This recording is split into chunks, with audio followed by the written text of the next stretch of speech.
This is Lloyd behind the mic, let the cameras roll. The Next Level Sports Lounge, yeah, you know the name and the goal.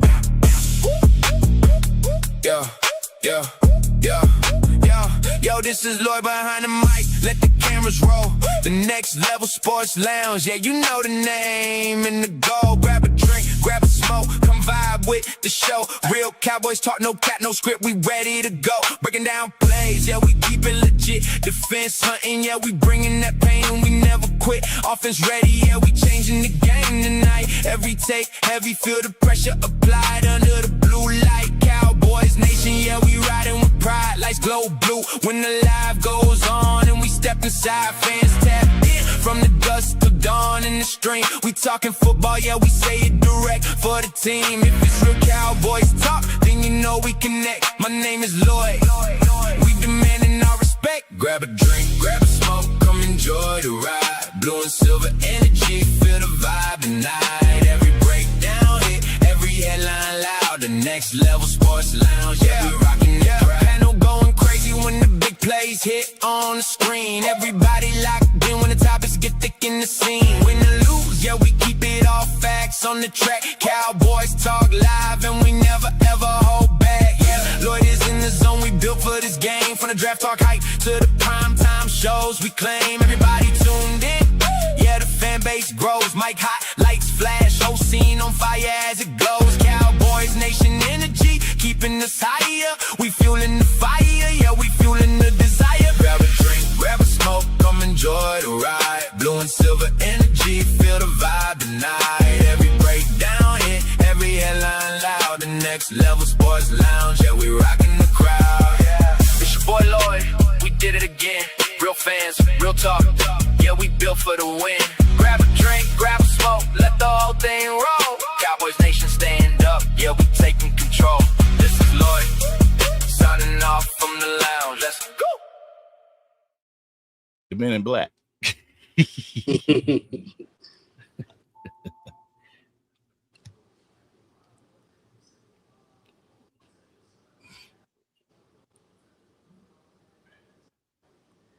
Salute. No audio, Blue. We ain't got no audio. No audio, Blue.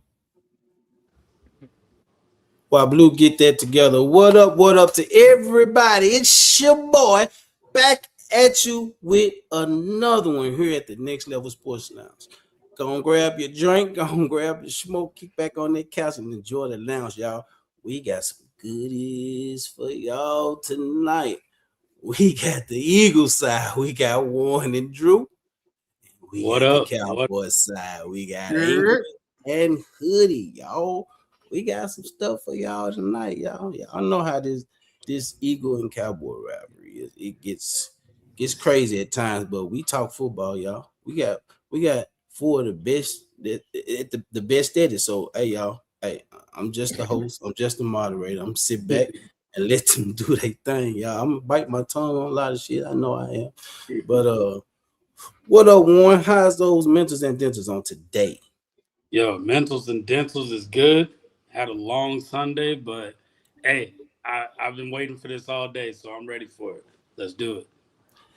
Angry. How's those mentals and dentals on today? Man, we doing good. Went live with Hoodie already today, so we in it. We in there. Let's go. Eagles, Drew. How's those mentals and dentals on today, my guy? What's happening, y'all? Mentals and dentals are intact. God is keeping me in spite of things that have taken place. So all is well, and I'm ready. Mine is right. And what's up to the chat on every platform, on Kush, Angry, the Eagles Collective, the Next Level Sportcast, over at Drew. Hey, we in this joint. It's about to go down. Hoodie. How's those mentals and dentals tonight, Hoodie? Mentals is as tired as four wheels on a car, you heard, and the dentals is just as crooked as Tennessee police. Yes, sir. I'm alive. I'm here to talk sports, man. I'm here to have a good time. I don't know about you guys, but As you can see, I got something already rolled in the ear for afterwards. It's the after party. You know what I'm saying? Let's get it right. You know what I'm saying? Let's have some fun. Let me get to the chat. We got Chris May in the house. What's good, Chris? We got Oscar in the house, holding it down in the chat as usual. We got Art 27 McQueen. We got Jeremy Betts. We got Vinny. Y'all look like we got a packed house on tonight already. We got Logan. We got Drew holding it down in the chat. We got Bot Riggs. We got Dak Scott. We got Sir, my guy. CZ. We got Blaine. 1030. Who else we got in the house? We got Miss Matrix. We got Andre Johnson. We got Richard. What's good?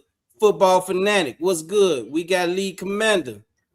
We got who else we got? We got Nina Austin. Yes, sir. Okay, I just didn't want to butcher anybody's name. What's good, Nina? Who else we got in the house? We got Void Green. What's good? 411 Shirley. We got 411 Shirley in the house. We got Cowboys Keystone in the house. My God. Let's see. We got Function in the house. Function.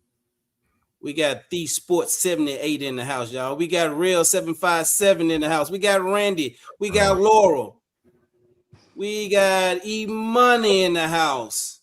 What's good, everybody? Y'all make sure y'all hit that like button for each channel, wherever you're watching from.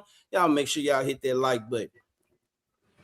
And all these guys' channel will be in the chat, y'all. We will be posting all these guys' channels in the chat. So for those who haven't went and sub to these guys, you're missing out. Make sure you go subscribe to Eagles Drew, Hoodie Kush, Angry Cowboys Fan, and Warren with the Eagles Collective. We got Big Picking in the house. We got Hugh in the house. They study coming in, guys. So yeah, we got a full house so far right now. Y'all make sure y'all hit that like button. If you hadn't subscribe to each and every last channel that's being represented on tonight. Take Cowboy, what's good? Hey. Ty, what's up, Ty Mama? How you? Hey, Blue, you got that ready yet before we get started? Yes, sir. I do want to play that before we get started. Shout out to Producer Blue. Shout out to Blue. Yeah, definitely. Blue. Somebody got an echo.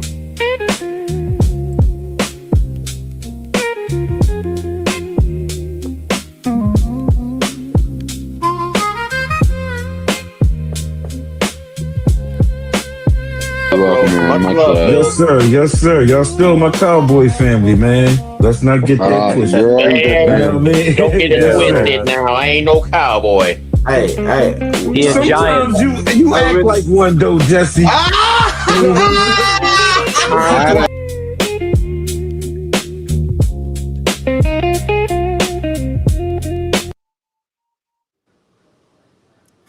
For those who want to speak on Feds, man, we have echo. We have a major echo in the back. I don't know where it's coming from, but for those who want to speak on Feds, now it's the time, man. From the time I met him, he was a stand-up guy, great guy from the time I met him, and he believed in what he said when it came to his Eagles. He stood 10 toes down on his Eagles. And he wasn't biased in the situation. He let you know whether you're a Cowboys fan, Eagles fan, Giants fan, or Commanders fan. Great guy, and he supported this channel since the day I met him. So that's a hard loss. Rest in peace, Phils. I didn't know the gentleman that well. I've never met him, never really done any work with him.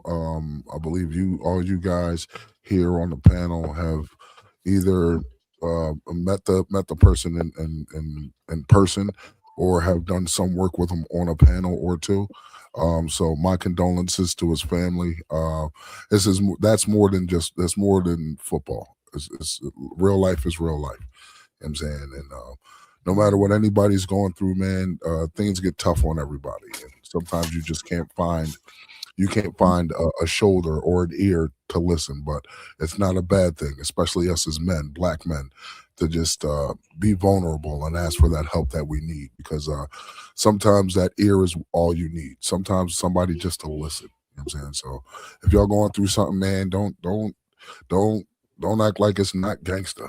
You know what I'm saying? Like, it's more gangster to understand what you're going through and ask for the help that you need. For real.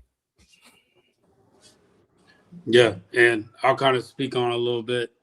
I started knowing Fells last season, and I just always saw that he was dedicated, loyal, going to the different channels. And I think the biggest thing that I realized, like when you take a step back and look at everything, Fells was kind of that bridge to all the different channels. Like, hey, he was on one main channel on the bird section, but like if somebody came on, hey, he went over to that channel, he supported.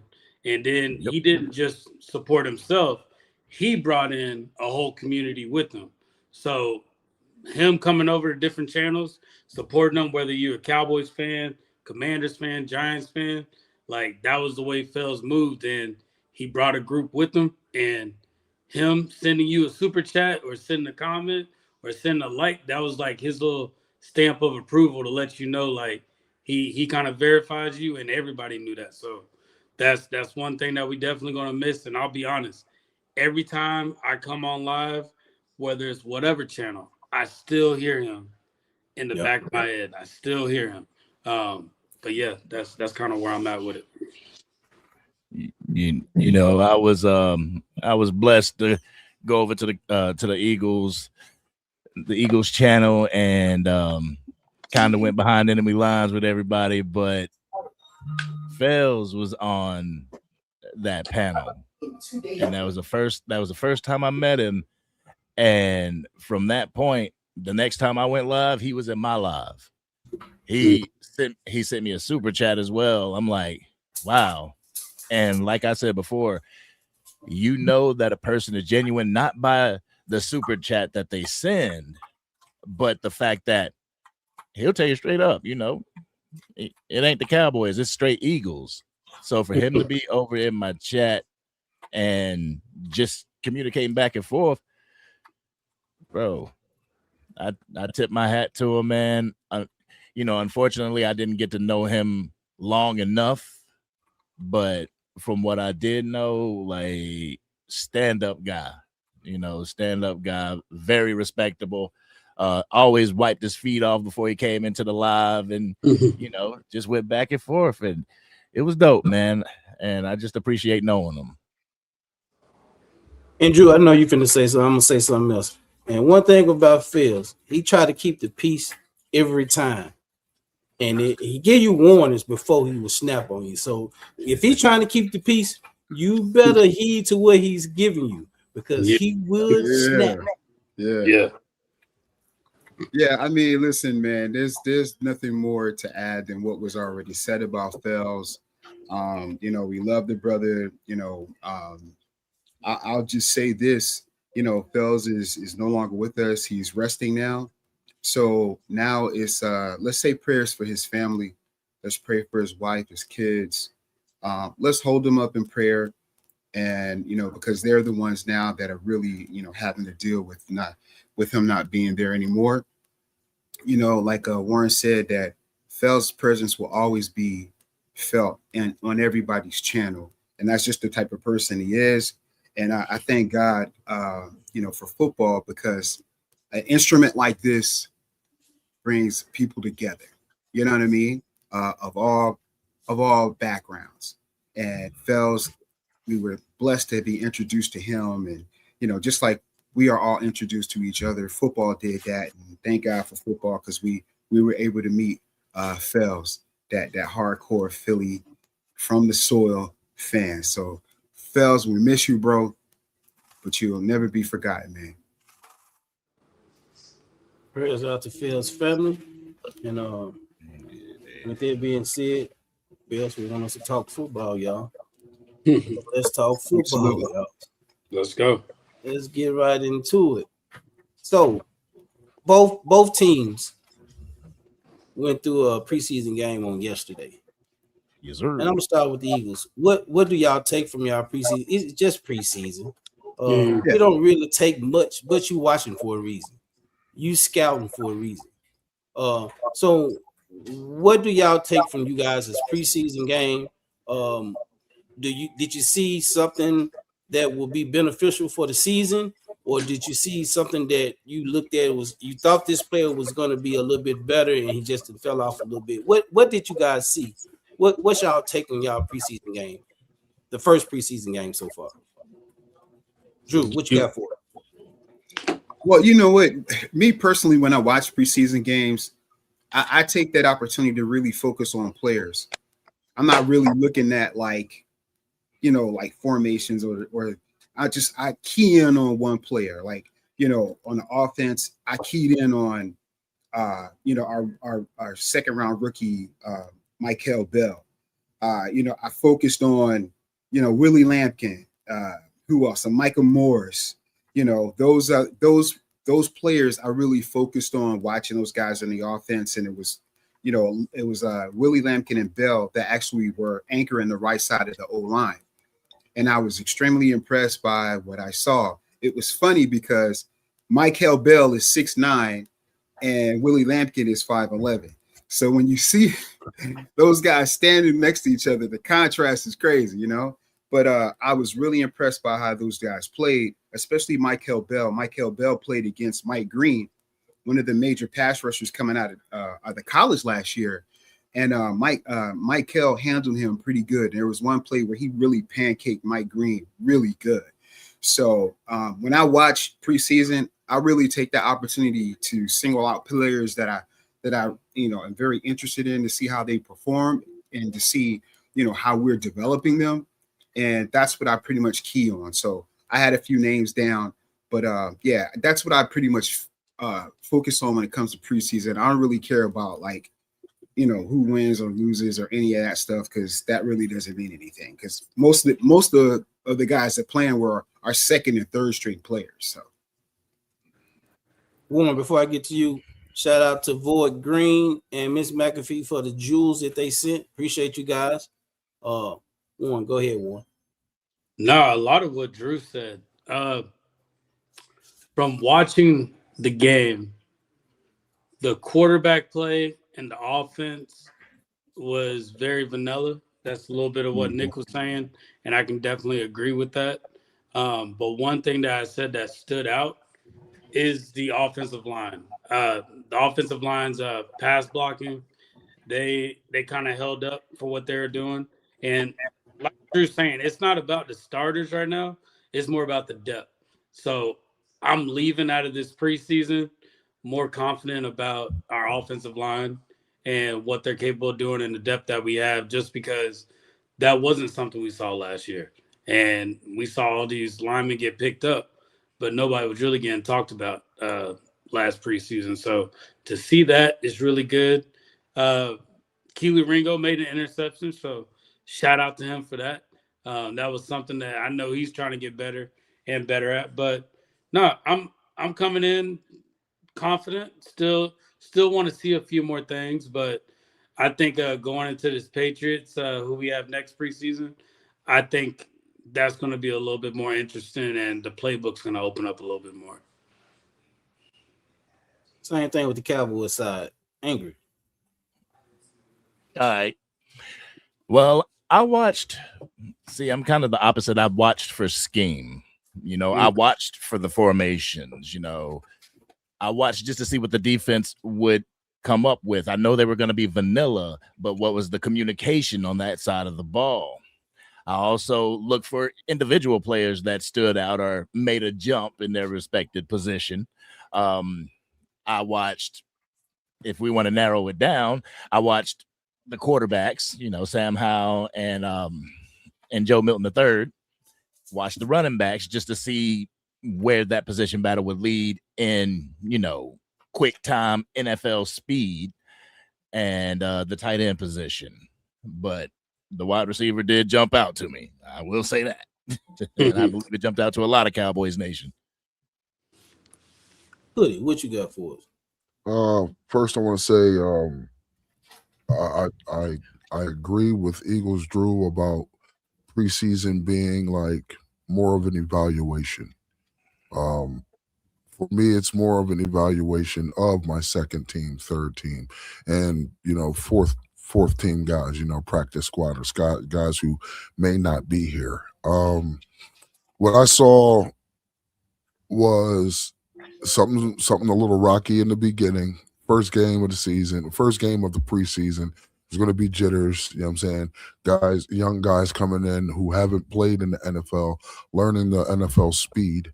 And then you have Sam Howell coming in who hasn't played football in 7 months, you know what I'm saying? So he's walking in, he's got a brand new uniform on, new helmet, new group of guys that he has to work with. And of course, there's some trepidation there, like, hopefully everything works out. Are they going to, even though everything was vanilla, you know what I'm saying, it's more like, how do you produce in that vanilla system? So what I saw yesterday was something, it started off rocky, but as the game progressed, things got cleaner. I'm saying, which I'll second Warren and say I came out a little bit more optimistic. I came out a little bit more confident in what I was seeing going into week 2 of the preseason. Now the question is consistency. Can they continue? Can they be consistent? You know what I'm saying? So that's all there is for that. You know what I'm saying? Like, so Angry. I'm at 3. What? I'm at 3, Angry. I'm at 3. Like, goddamn dog. What player, Angry, on offense and defense stood out to you during this preseason game? Oh man. Whether it was good or bad. Whether it was good or bad, let's go with the bad. Kalen Carson stuck out to me at the cornerback position, I guess because he had a few penalties, a couple pass interferences. He had one pass breakup that was pretty good, but for the most part, he kind of remained silent, and the one on the offensive side of the ball, I believe, jumped out to everybody in Cowboys Nation, and that was Camden Brown. He UDFA coming into camp, and you really don't expect anything from your UDFAs, but the Cowboys have a reputation for hitting when they go get UDFAs, and I believe this guy hit. Like Hoodie Kush said, the importance is the consistency. Can he come into the second preseason game and do the same thing? Doesn't have to be 2 touchdowns, because I think it was like 3 receptions for 62 yards and 2 touchdowns. That's crazy stat line. But it doesn't have to be touchdowns, but just show me that you can be a consistent threat where opposing defenses have to actually pay attention to you on the field, and see if you can work up into that. Whether we keep 5 or 6, see if you can work up into that 53-man roster and be that 5th option. So those are the 2 that stuck out to me. Hoodie, you want to add to that? If we're talking standouts, I'll say this about standouts. Standouts are the ones who are taken to the coaching. Standouts are the guys who you see making the plays even in the vanilla offense, being consistent, being gap sound, being not just gap sound, but assignment sound. So if we're going to talk about standouts, I want to say one of the biggest standouts to me, not just Camden Brown, but I'll say Michael Trigg. Michael Trigg was a welcome piece this preseason. He only had 4 catches for 30 yards, but it's when those catches happened. You know what I'm saying? It's not about the production, it's about the win. You know what I'm saying? I think we had a couple of 3rd downs where Michael Trigg comes in, he nice little block, leaks off, gets a catch. He gets like 3 or 4 yards of yak. That's a 1st down. You know what I'm saying? And that's a 3rd down. You know what I'm saying? So when we're talking about standouts, to me, a standout is someone who understands the system that he's learning, understanding what he's getting from the coaches. So I mean, if that's the case, it's quite a few standouts.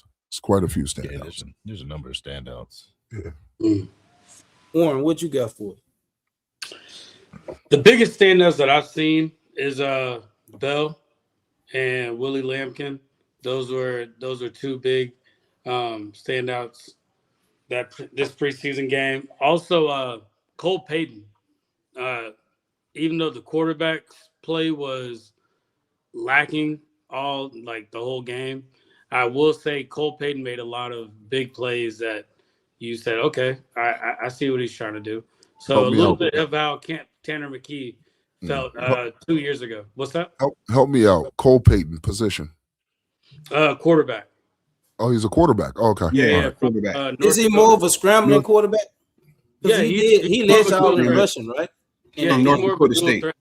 Yeah, he's a dual threat. Yeah, and like watching him on film, he's kind of built a little bit more like Jalen Hurts, like not too tall, kind of just bigger and more just durable. Best way to put it. And his decision making that he had, I was very impressed with. So he would be a standout to me on that. But like I said, this offensive line, the depth of that just really, it was impressive. Just the whole team, like collectively as a whole, was pretty impressive. True. You know, since he did the offense, I'll tackle the defense. My standouts were Jeremiah Trotter Jr. and Jaheed Campbell. Those two guys played really well, especially Jeremiah Trotter Jr. That kid is a monster. Like our linebacker room is so deep and it's so very talented. So those two guys stood out to me. Ty Robinson, the Vanilla Gorilla, had a decent game. That's his nickname, the Vanilla Gorilla. He had a really good game yesterday. Got a sack yesterday. Also, AJ Epineza, free agent that we picked up from Buffalo, really made it had a really good game. And I can't remember the help me with the first name. Sam's the safety. What is his first name? Drawing the blank right now, but I know who you're talking about. It's early on. It's Andre. Andre Sam's. He early flashed. He flashed early. You know, I loved how he attacked the run. He attacked the box and made some really impressive tackles. Sometimes that stuff gets overlooked, but not by me. You know, I saw how he was really aggressive and attacked the box and made some really good open field tackles. So those 4 players or 5 players kind of stood out for me. Yeah, Ty Robinson, good one. Yeah. So every year, every training camp, you go into training camp, preseason, and there's one player that stands out that you feel they can make a huge impact. And I ain't talking about the first round draft picks. Sometimes it's later, it's on down the depth chart, and they really stand out in training camp and preseason, and they able to come in and make an immediate impact. Do y'all have a certain player who you feel can come in and do that at this point in time? Let's go with one. Coming and making an immediate impact, that's going to be Bell, just because with Lane Johnson being out, he's kind of taking on that tackle role, and he's, from what they're saying, he's more of a plug and play type piece. I think he can come in and that's somebody that can come in and make an immediate impact, or at least like it won't be such a huge drop off when leaving. In the past, Lane Johnson would be out and we would notice that drop off, and it wouldn't come back to like 2 games later. But the way that Bell is, like he's playing like it's his role. So I'm liking that. Hoodie, how about you? One guy to come in and make an immediate impact. That's kind of hard because like I'm not gonna speak offensively then, because with the offense that we have and the pieces that we have on offense, it's kind of hard for Camden Brown to actually come in and make an immediate impact. You have CD, GP, Ryan Flanoy. You know what I'm saying? So unless we're planning on running 4 wide receiver sets the entire time, that'll be about the only way. So I'm going to stick with the defense. If there's someone who can come in and make an immediate impact that's not a first round pick. Justin Barron was a UDFA last year, coming out of Syracuse. He's a linebacker. Actually, he's a wide receiver turned safety turned linebacker in college. And from what I've seen from him this past week, actually, I've been high on him since last season. But what I've seen from him this past week leading up to the preseason game gives me confidence that I know that this young man can actually step in just in case of, knock on wood, an injury or something like that. And he can come in and he can literally make an immediate impact. I think he understands exactly what Christian Parker's looking for. I think the coaches under Christian Parker are teaching his scheme and his mentality the right way. And I think Justin Barron, as one of the low guys on the totem pole, actually embodies that. So that's who I'm looking at. True. What you got? I'm gonna go with Willie Lampkin. And what I'm impressed about Willie is that not only he plays aggressive, he's very strong, plays a low center of gravity with him being 5'11". He can play two positions, so that is a tremendous asset if he continues to play like that. Because yesterday he played some center and he played some right guard.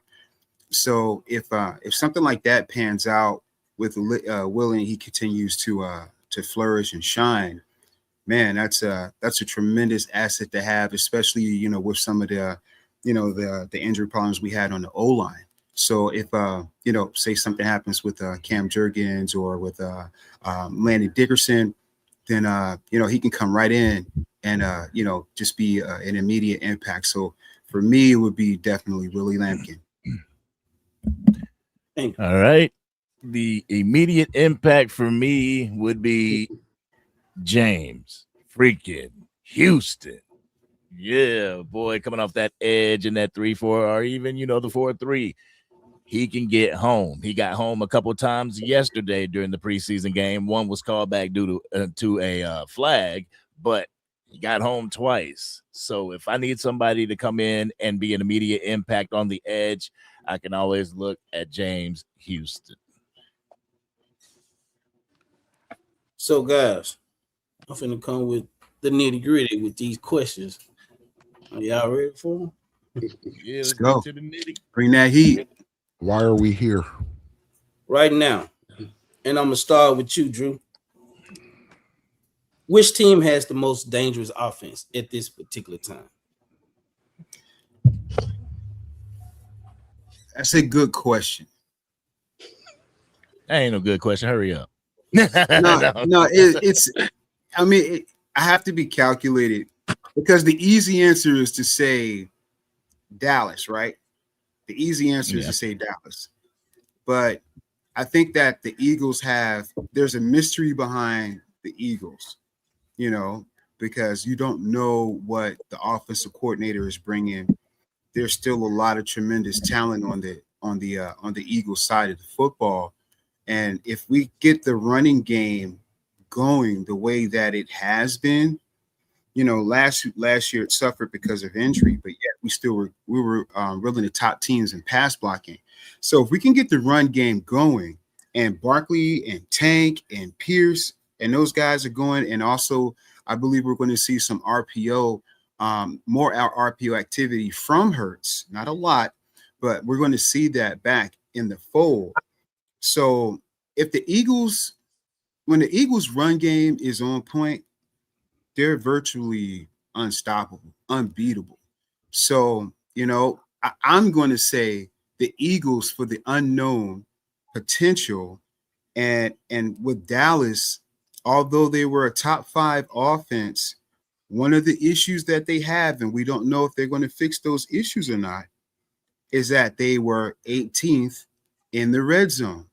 So no matter how potent your offense is, if you're exchanging field goals for touchdowns, you're not going to win many games. So I think that's a big thing for Dallas. But I would say right now, the unknown, I will go with the Eagles. And I'm not being a homer. So, Hoodie, do you agree or do you have? I disagree firmly. He is 100%. He is 100% correct in his assessment about the red zone woes. You are 100% correct, sir. You cannot go trading field goals for touchdowns. But to say out of your lips that the Cowboys don't have the most dangerous offense, you are kidding yourself. You can't stop George Pickens even when you double him. You have to bracket someone. And even when you do, there's a guy by the name of Ryan Flanoy. We had a 1,200-yard rusher last season who just what? Ryan Flanoy wasn't doing nothing? Go, bro. I'm not. I'm just. It's Okay. cool. All right. I don't want to fool you. I don't to tell you why he's laughing, Drew said, "What the hell is a Flournoy?" So that's Drew's thing right there. That's fine. He can make fun of Ryan Flanoy all he wants. He's going to show him who he is. I mean, let that man cook. Let that man cook. Before you continue, Hoodie, Randy, appreciate the 100 Jews, my guy. Appreciate that. Go ahead. The reason why I'm so high on Ryan Flanoy is because last season he's a 6th-round pick. Number one, he's a 6th-round pick from 2 years ago. He really didn't get much of a shot. Last season, he was due to get a shot, but what they did was they cut him after training camp. But he was specifically told that we want you to come back. Not only did he come back, he jumped 3 people to get to the wide receiver 3. Jalen Tolbert, Kavontae Turpin, Jonathan Mingo. Okay. That says something when you can walk onto the field and just take a spot. That says something. So I have high hopes for the young man. I think he's a very good wide receiver. I think he's a great 3, good 2. Okay. That's what he is. He's a great 3, good 2. Who's really putting clamps on CD and GP? If you can tell me exactly who's going to put clamps on both of those guys to slow down this offense, I'll concede. But I can promise you can't. There's nothing you can find that will tell me that they can put clamps on both CD and GP. Okay. Then you have Javonte Williams in the run game. My offensive line, albeit we have tackle problems or a tackle issue. That same tackle that we have most issues with in pass pro is actually a monster in the run. You know what I'm saying? So give me 1 second. I have to say goodnight to my children. All right. Oh, yeah. Warren, while he doing that, Warren, do you agree or do you have a rebuttal? Drew makes a really good point and Hoodie makes a good point.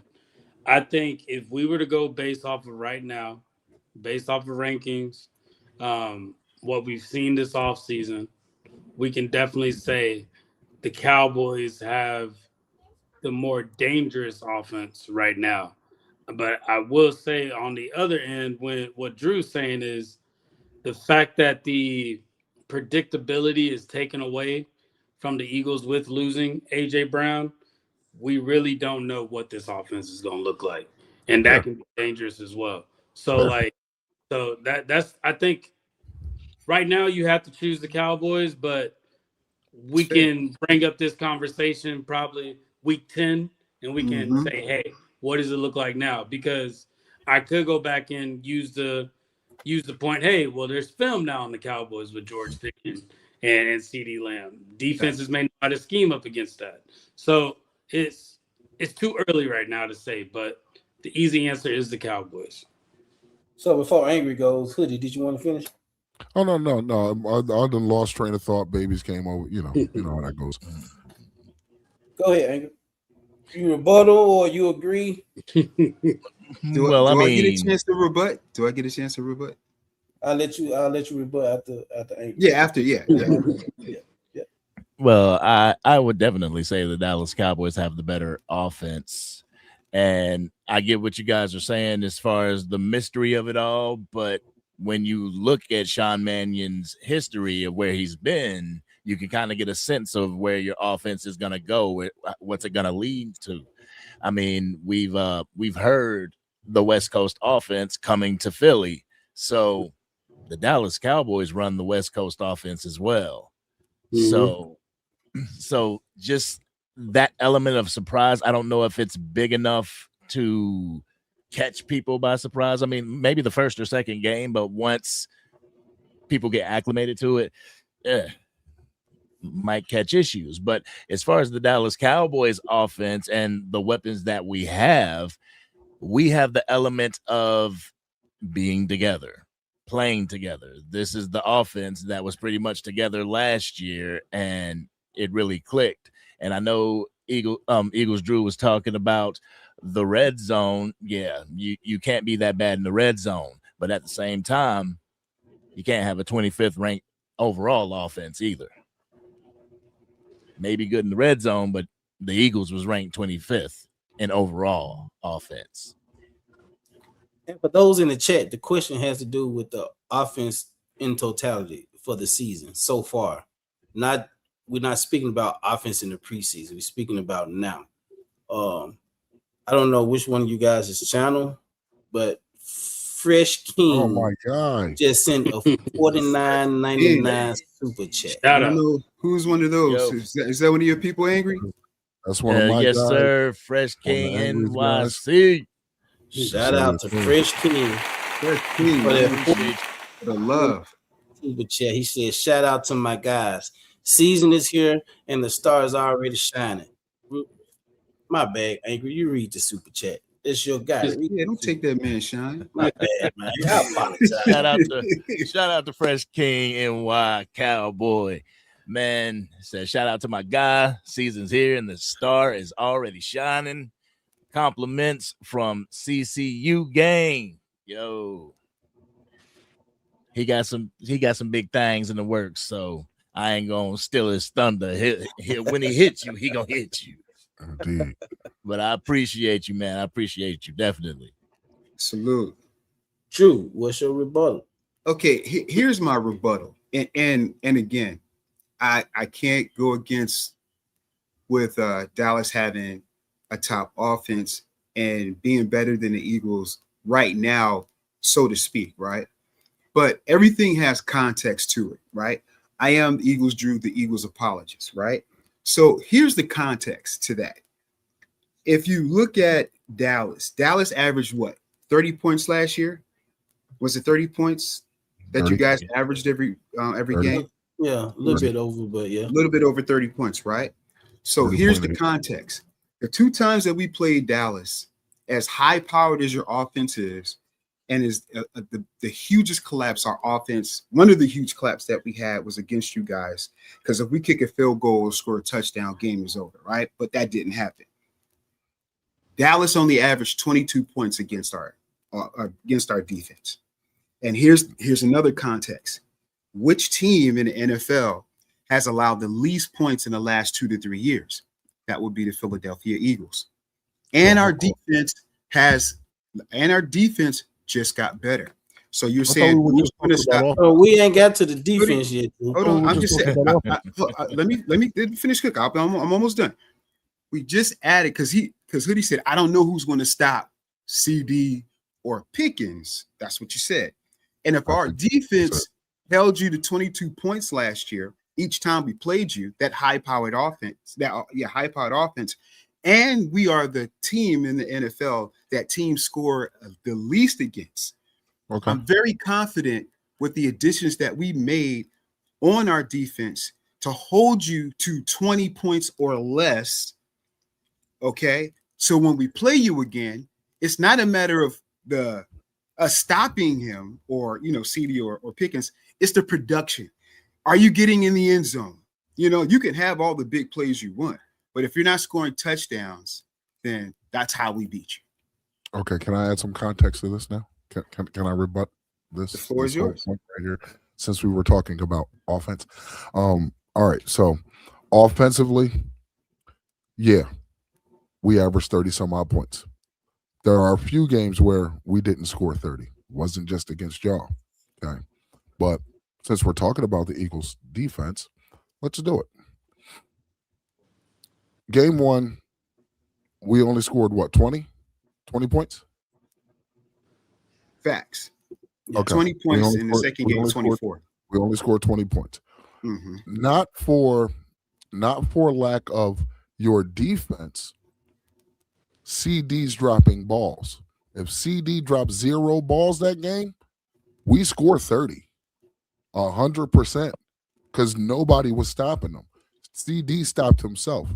Game 2, you can shake your head all you want. Game 2, Game 2, we spotted you 21. Y'all was doing y'all thing. The levees broke. We scored 24 unanswered. Can't score 30 when your time is limited. Okay. Now, did you guys eat clock like you should have? Yeah, in the second half, or at least you tried. You know what I'm saying? But for the most part, we scored 24 unanswered. If that's not high powered, I don't know what is. To be down 21-0 going into the half and then coming back out and just scoring 24 straight points unanswered. So yes, my offense is better than yours. It is projected to be better than yours. Okay. Now with the continuity that we have in our offense, with extra added pieces, with another year under our coach and offensive coordinator, I expect us to be just a wee bit better. Now, since defense came into this, you guys beat the game one. You guys beat a pretty bad defense. You can't argue it. You beat a pretty bad defense. We couldn't stop the run for nothing. We couldn't. Jalen Hurts had like 82 yards on the ground. Saquon Barkley had 66 yards on the ground. Both scored touchdowns. We couldn't stop them. But what you couldn't do was pass on us. We held y'all to under maybe a little over 100 yards, a little over. You know what I'm saying? So if we're talking defenses, week 12, I believe we played y'all. We were the 32nd ranked defense. And y'all couldn't get any more traction. Yes, that was when your offense took a nosedive. So to say that just because you added a little bit of context that it means that we don't have a high-powered offense is a farce. I'm not going to sit here and say Saquon Barkley ain't him just because we held him to 66. If he's running for a $145 on Tampa Bay, a $160 on this one, 200 on that one, I'm not going to do that. Let's be objective here. So we got Cowboys dialogue with $5 super chat. Said first game GP and Dak weren't there yet. Second game was only GP. Wow, dude. Appreciate the $5 Cowboys dialogue. But you know, if you notice, I don't give you a lot of if scenarios. You know, it's not an if. If my aunt, you know, had stones, she'd be my uncle. I don't give you those scenarios. I'm just giving you straight facts, right? I'm not saying that Dallas isn't a good offense. I think that it's a bit overrated, and the stats say so, because if you scored this is because we hear the same story. Oh, it's the defense, right? I get that. Because I can say it's our offense, but I'm not going to use any excuses because, Hoodie, let me ask you a question. As bad as our offense was last year, who was the number one team in the red zone? We already lamented. Just answer the question, please. Who was the number one tush team? push, bro. No. See that. Hold on. The tush push was horrible last year. In fact, it worked at a below 60%. It worked at a below 65% rate. So we can't use the tush push as an example. I didn't say that. I said we've already lamented that the Eagles had a better red zone offense. Total offense, no, you didn't. And I believe Warren can attest to that.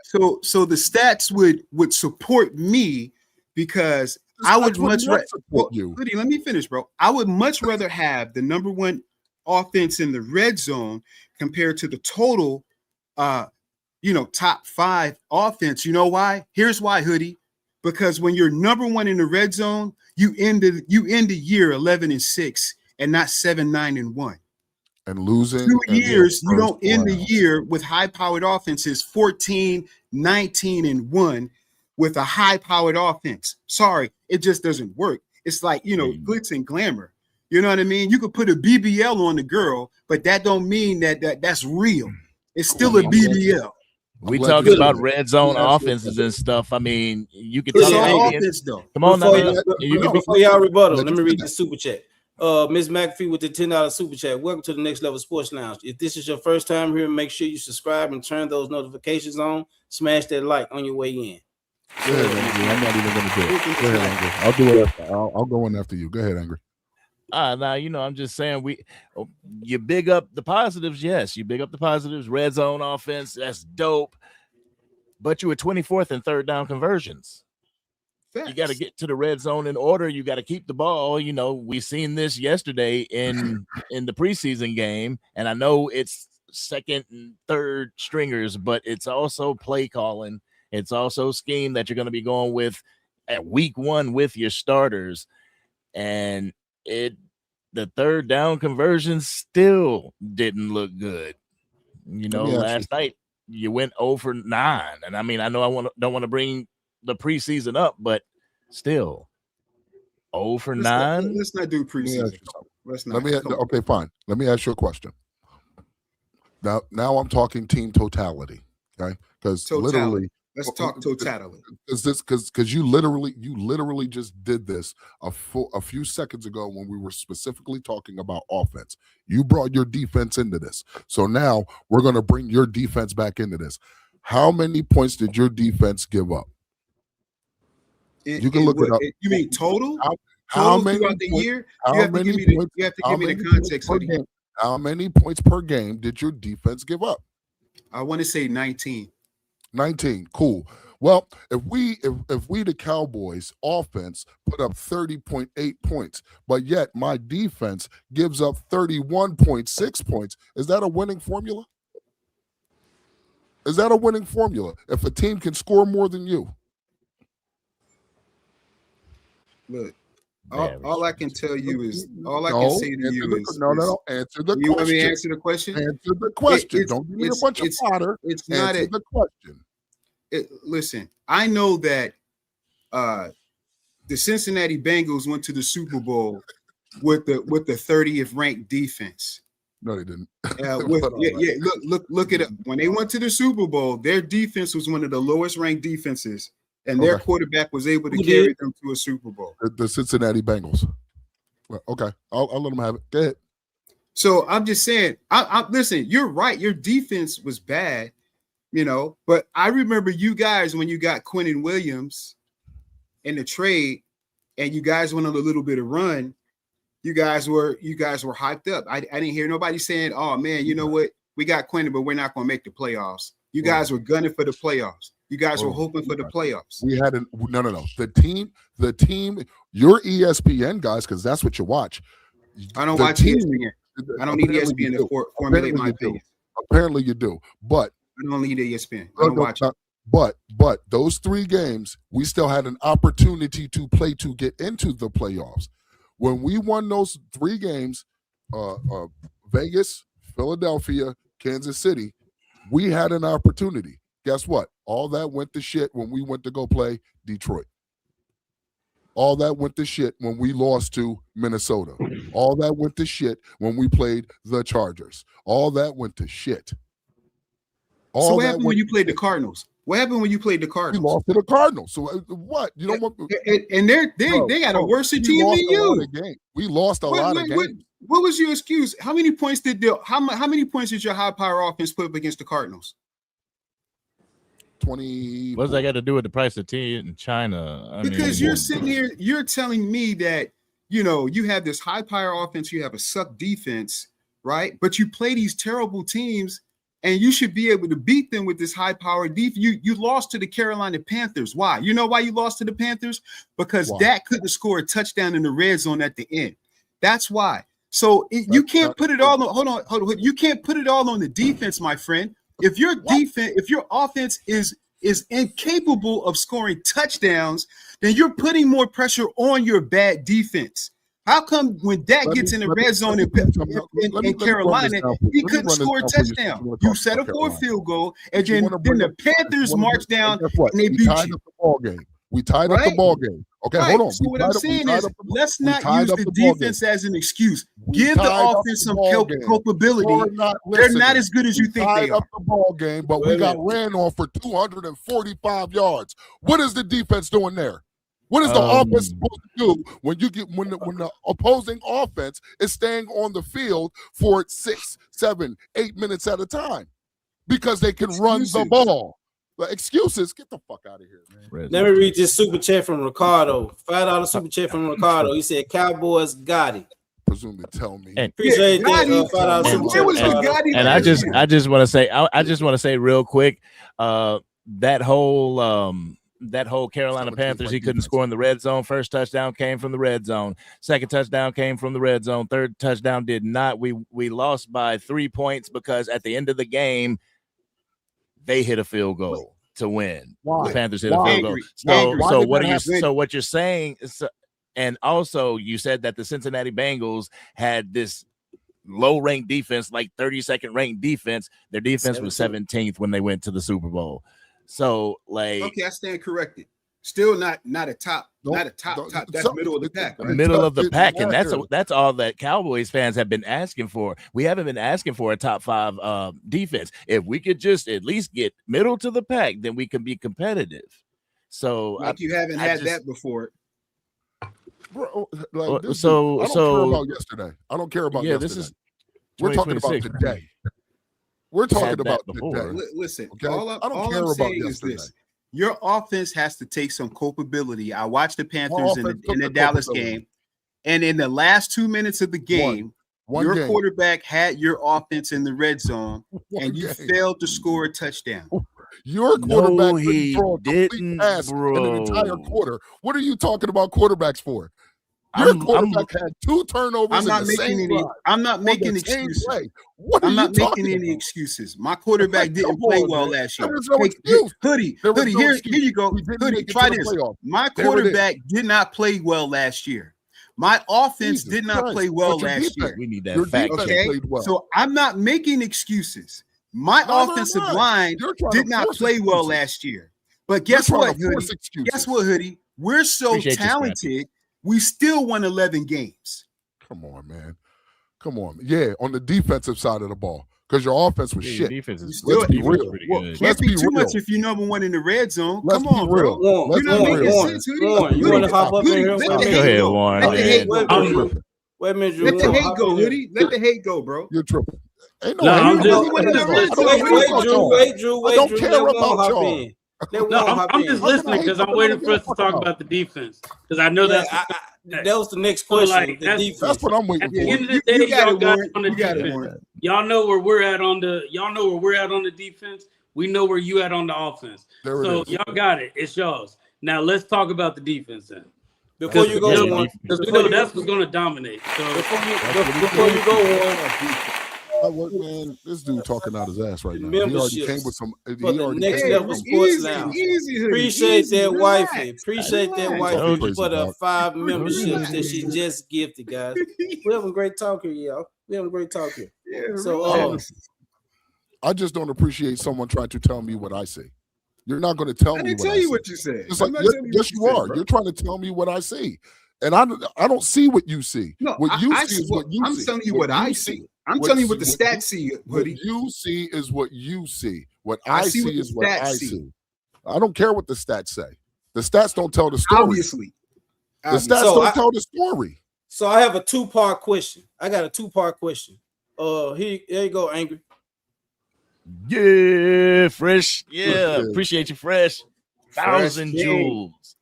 Got the GOAT trophy, man. I appreciate that. Thank you very much. Good looking, Fresh King. Yes, sir. Got the GOAT So trophy. this a 2-part question. Who has the better defense, Dallas or Philly? And then which team is better built to stop the other's biggest offensive strength? Go Oh, ahead, that's Warren. easy. Get up in here. That's light now work. you're making this easy. Yeah, that's light work. The Eagles, Well, the Eagles have the better defense. Like the same reason why I said y'all have the better offense. We have the better defense.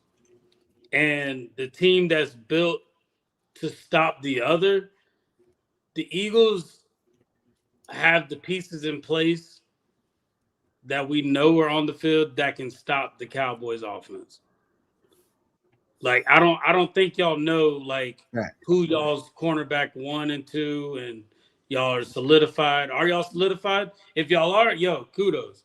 But if you're not, like I'm still looking at okay, we don't have AJ Brown, but we don't even know what Lemon looks like yet. Like we don't know what Lemon looks like yet. We don't know what Wicks looks like yet. So at the minimum, y'all have the cornerbacks to at least compete. Y'all can at least compete with the wide receivers that we got. Okay. So Well, and I asked that question. Continue. The reason I asked that question because I felt that the easy answer for the offense was the Cowboys, and of course I have to go to the Eagles side too. But at the same time, if you look at it, if you're saying that your secondary can stop the offense, our wide receivers when they didn't do it last year, how is that the That's biggest? You know what I'm saying? When they really didn't. I That's mean, cap. so they but may I'll let they y'all may talk not about have it. stopped them, Lloyd, but how many drops did CD Lamb get first game? 4. Oh Yeah, yeah. So Oh, four like, drops. yeah. Wide so I'm open. Wide saying, open drop. it may not be like a full stop, but are they going to be on their top tier? Like, if CD Lamb is dropping balls on us, then like our defense must be doing something. Like at the end of the day, you can't just sit up there and say the Cowboys are just dominating the Eagles, bro. Like Nah. y'all I mean, offense is not really doing that. I think Hey, y'all biggest strength. I think y'all biggest strength is y'all defensive line. Yeah, y'all got Cooper 100%. DeJean, y'all got Quinyon 100%. Mitchell. You know what I'm saying? But that's just two that you're speaking No. about in the secondary. I think y'all biggest strength is y'all defensive line that opens it up for your secondary even more. Not even talking about the size that Quinyon Mitchell and Cooper DeJean is on, but that defensive line alone opens up everything when it comes to the rest of your defense. That's just what I feel, and that's why I asked that question. Mm-hmm. Well, you got to look at it like, well, we've always been in the trenches. We've always been about like investing in the trenches. Fletcher I Cox. think this is the first time in a minute we actually got linebackers. Like we can't sleep on Zach Bond, bro. You know that. Oh no. You, Yeah, you come know on. we can't. You He's know we all can't pro. sleep on Zach Bond, He all and you know we can't sleep on Quinyon Mitchell. You can't sleep on Coop. But I do feel like the Cowboys fan base is underestimating Tariq Woolen based Facts. off of how he performed with the Seahawks, and now coming to the Eagles, he's not looked at as somebody that can give George Pickens a hard time. I think that y'all are underestimating him, and I think Tariq Woolen is probably one of the corners that could probably compete with George Pickens. Like just trash talking alone, just getting his head. You feel me? Yeah. Like just getting in his head and just messing with him and throw him off his game. I think that is something that y'all are sleeping on. Also, our linebackers. Our linebackers with Jahad Campbell, with Zach Bond, like these guys, Friday. yeah, Trotter, all them boys. Like I feel like we have the better linebackers. I feel like we have the better secondary in all the NFC East. Like, give me an NFC East team that is a better secondary than what we got.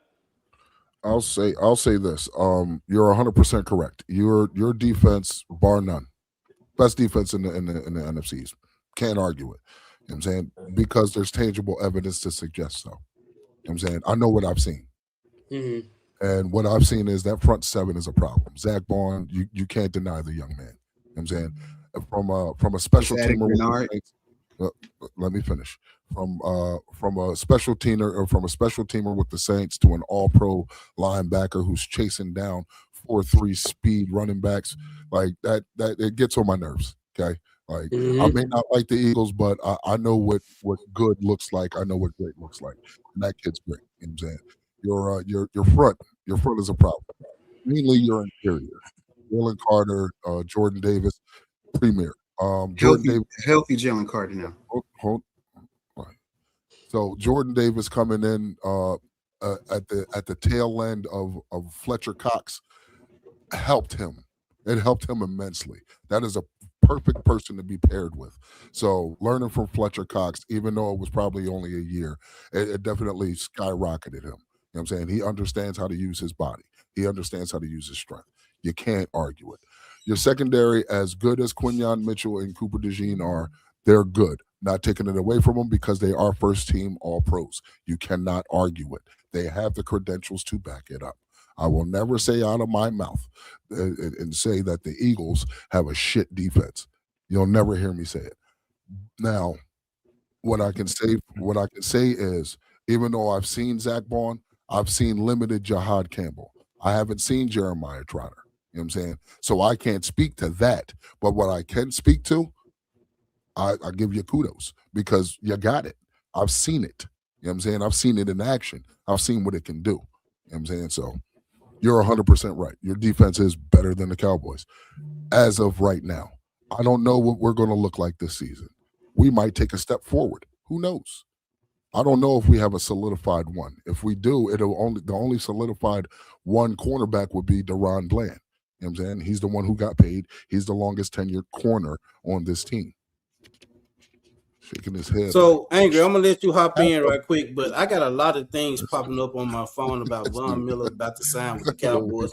I don't know how true that is right now, but it's just popping all over my phone. Yeah, I know. I just got something too from Skywalker Steel. So is that something y'all want? I'm just curious. Is that something y'all want, or like it is what it is? I'll say this. Is it a bad thing to have a veteran in the room? It doesn't necessarily mean that he's going to start. Doesn't mean that he's going to get 100 snaps. But is it a bad thing to have a veteran in the room?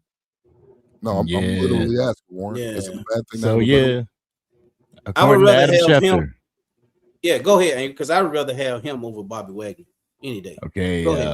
According to Adam Schefter's ex ESPN source, 8-time Pro Bowler, Von Miller is expected to sign with the Dallas Cowboys. Miller is from Texas, went to Texas A&M, and now is headed to play for the Dallas Cowboys.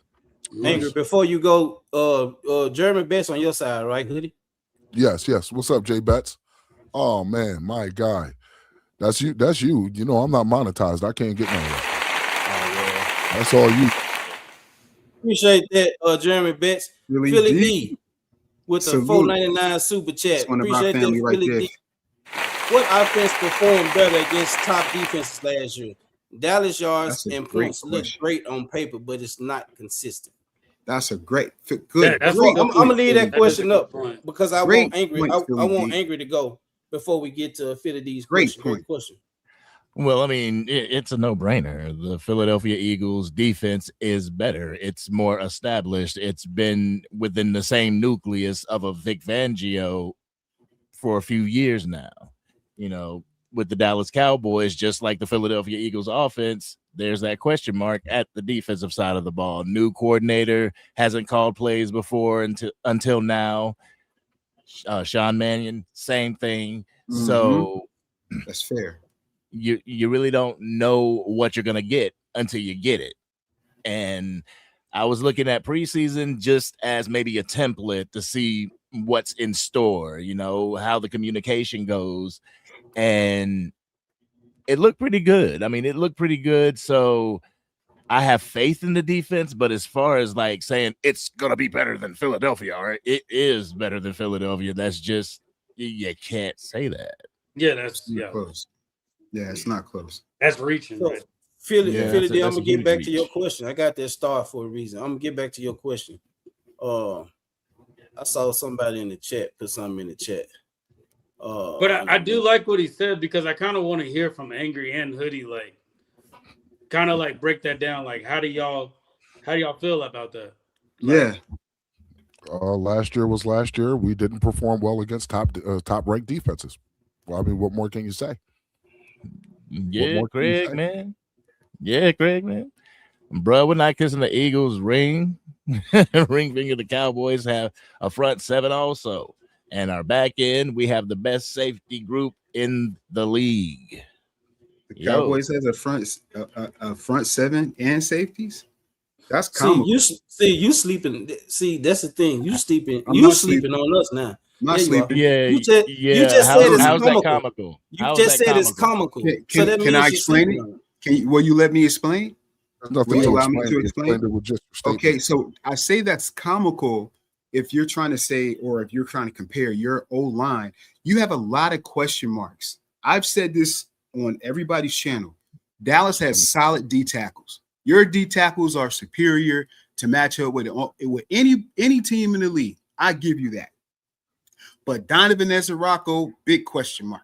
We don't know if this young man is going to be able to hold up. He just had surgery on his hips. We don't know if he's going to be ready for week one or whatever.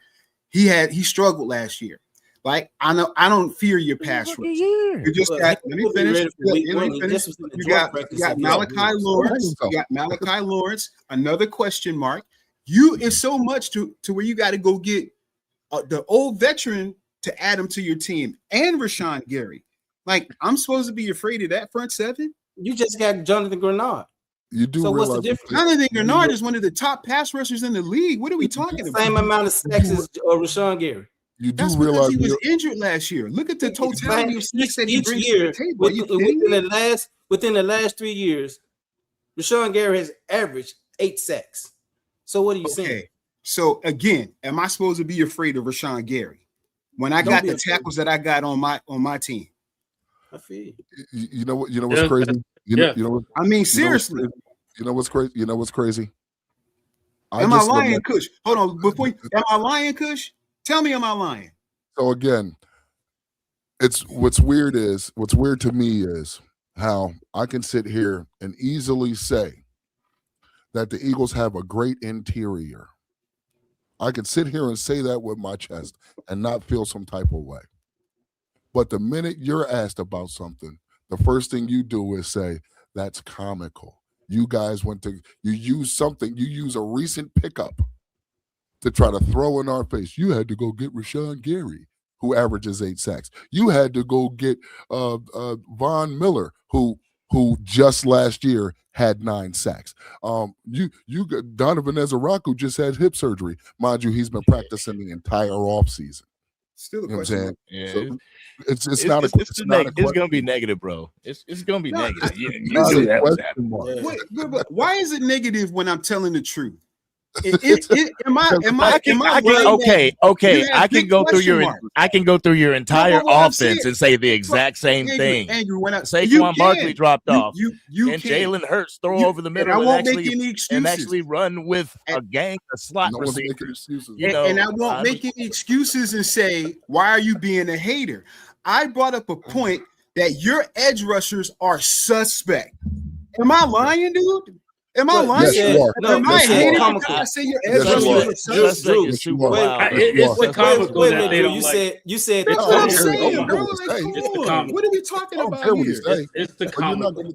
No, my That's thing is this, Warren. Yeah. My thing is this, Warren. I'm speaking to you now, sir, the sensible guy. Okay, I'm speaking to Warren. My thing is this. My thing is this.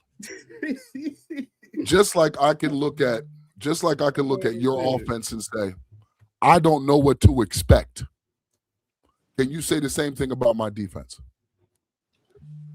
I don't know what to expect. I don't know So what this to is expect. okay. Can we please? Because it's ever changing. No, The I league get is what you're ever I get what changing you're every saying, year. Hoodie. No. I get exactly what you're saying. But like there has to be, and I hate bringing up the past, bro. I hate it. But you do have to look at like this was a talented offense that we did see in the Super Bowl. So like why can't we say, okay, at least we've seen this offense take it, like that offense went to the dance.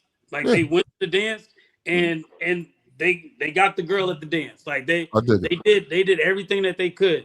So it does get to a point to where it's like to compare how bad our offense is to saying that, hey, y'all's offense is bad, but like our deep, like it's not comparable. The badness is not comparable because I feel like did Jason Kelsey retire last year or the year before? The year before last, he right retired after you won the Super Bowl. 22. Okay, so right after you won the Super Bowl, and once he retired, no, after 23. I'm sorry, after 23 he retired. So once he retired, did you not see somewhat of a drop off on your offensive line? Can I answer this? Can I answer this? No, Warren. No. Yeah, the offense actually got better. Hoodie. Thank you. Like, I don't know about that, but I don't know.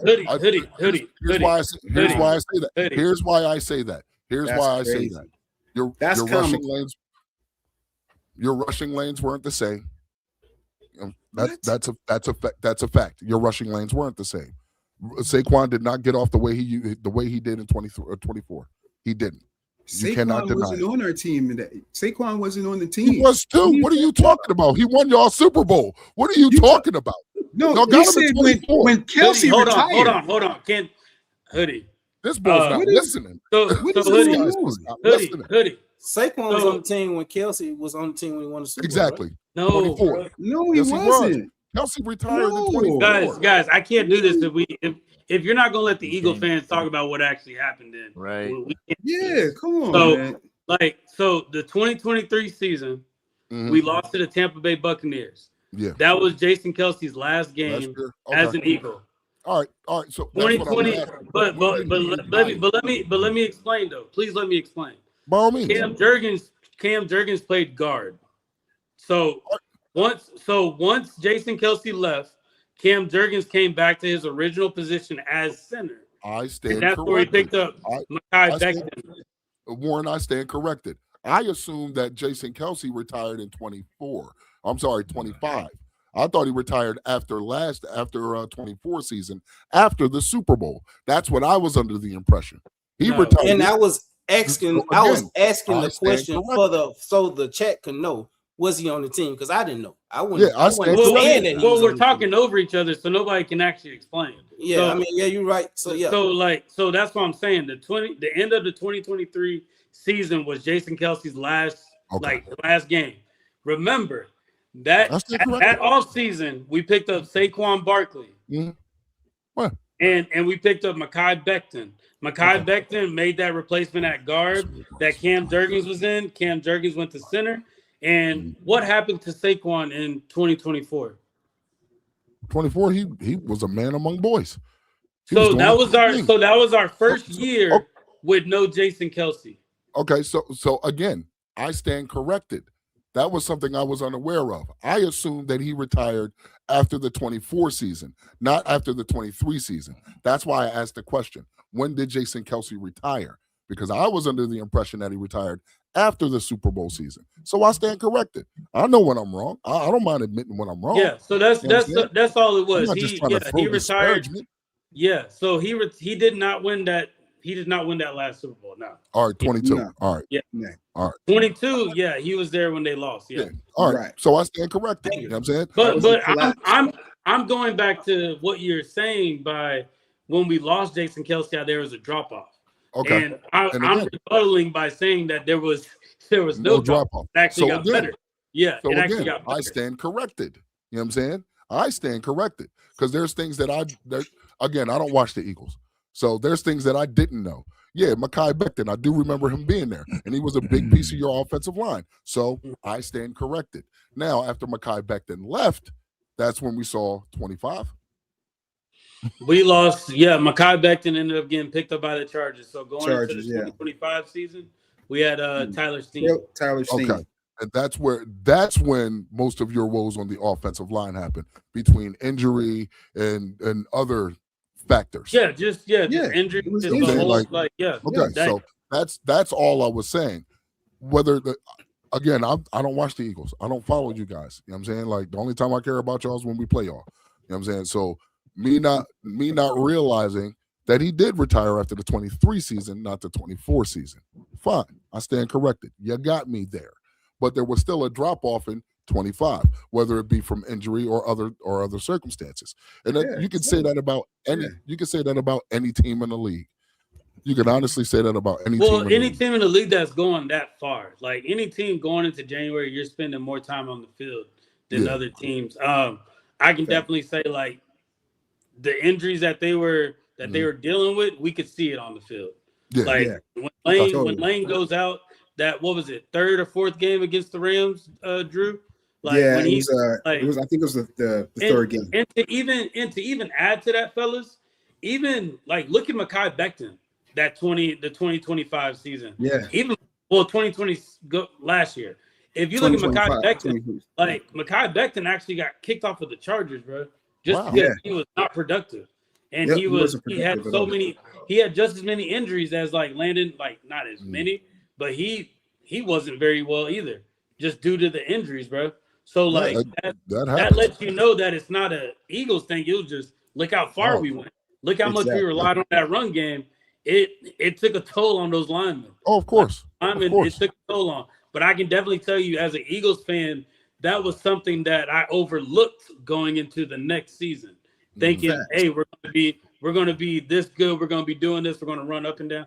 I did not take into consideration that those yards that Barkley ran, it sacrificed our linemen. It didn't just take a toll on Saquon. Yeah. It took a toll on a lot. So I can admit that, but also I can say that, and then taking away Jeff Stoutland, the only thing that I think Drew can agree with by losing Jeff Stoutland as our offensive line coach is this new guy. Is he a developer when it comes to coaching? Can he develop offensive line coach? Yeah. Who is your new offensive line coach? Chris Cooper. Where from where? He was with Green the Vikings. So last year, the Vikings. Yeah, he was with the Vikings. So that season that Sam Darnold was doing really well with the Vikings, that's when that offensive line was like at its peak. Like that's when all their linemen were good. They were going through injuries too last year. Yeah. So with Chris Cooper, I don't know if he's a developer of linemen. I don't know. Yeah, we don't know that. It's a question mark. That's what Jeff Stoutland, that's what cemented him as one of the top offensive line coaches. So that's something I'm curious about going into this season. Is he that kind of guy? Hearing about Willie Lampkin, hearing about Bell, he's clearly doing something that's making these players stand out on the offensive line. So kind of, I felt like I went down a rabbit hole, but at the end of the day, I will say my question to y'all is, do y'all truly feel like this Eagles offense cannot do well and there's going to be such a huge drop off because A.J. Brown is gone? We all know that. But do you not think that Jalen Hurts can be a quarterback that can get these other wide receivers, can actually like get these other wide receivers to step up or put these other wide receivers in position?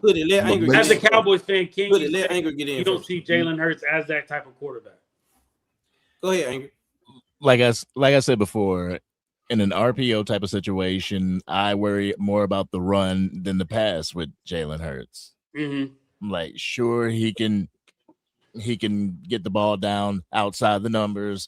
That is a threat, that taking the top off. Devontae Smith going out there with them jump balls. Like, I worry about that, but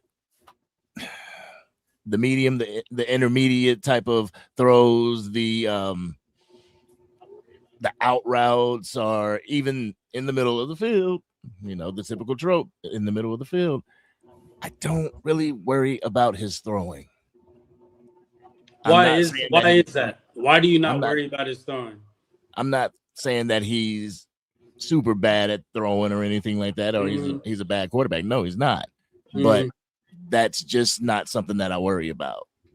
I don't know if I'd really have to look at his game, but I mean, when he plays against the Cowboys, you can see it as well. So that it's a threat because he's the quarterback. It's the quarterback position. But as far as like, so you worry more about I worry about the rush. His legs than you do his own. Yeah, I worry about the rush. If Saquon can start clicking, then I worry about the run. But if he has to drop back and pass, I do think that we like us. I get it. We're Eagles fans, y'all Cowboy fans. I would say spend some time and actually watch a little bit of the highlights from last year. There was a few games that we were running the ball and we weren't getting anything out of it. We won games through Jalen using his arm rather than us relying on Saquon.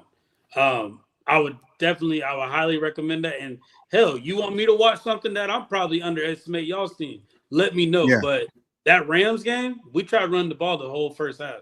Nothing got it. It took Jalen to throw the ball for us to actually win that game and get back. I'm gonna say this, and then I'm gonna let Hood and Drew get in on it. One thing about me, I watched the Eagles game.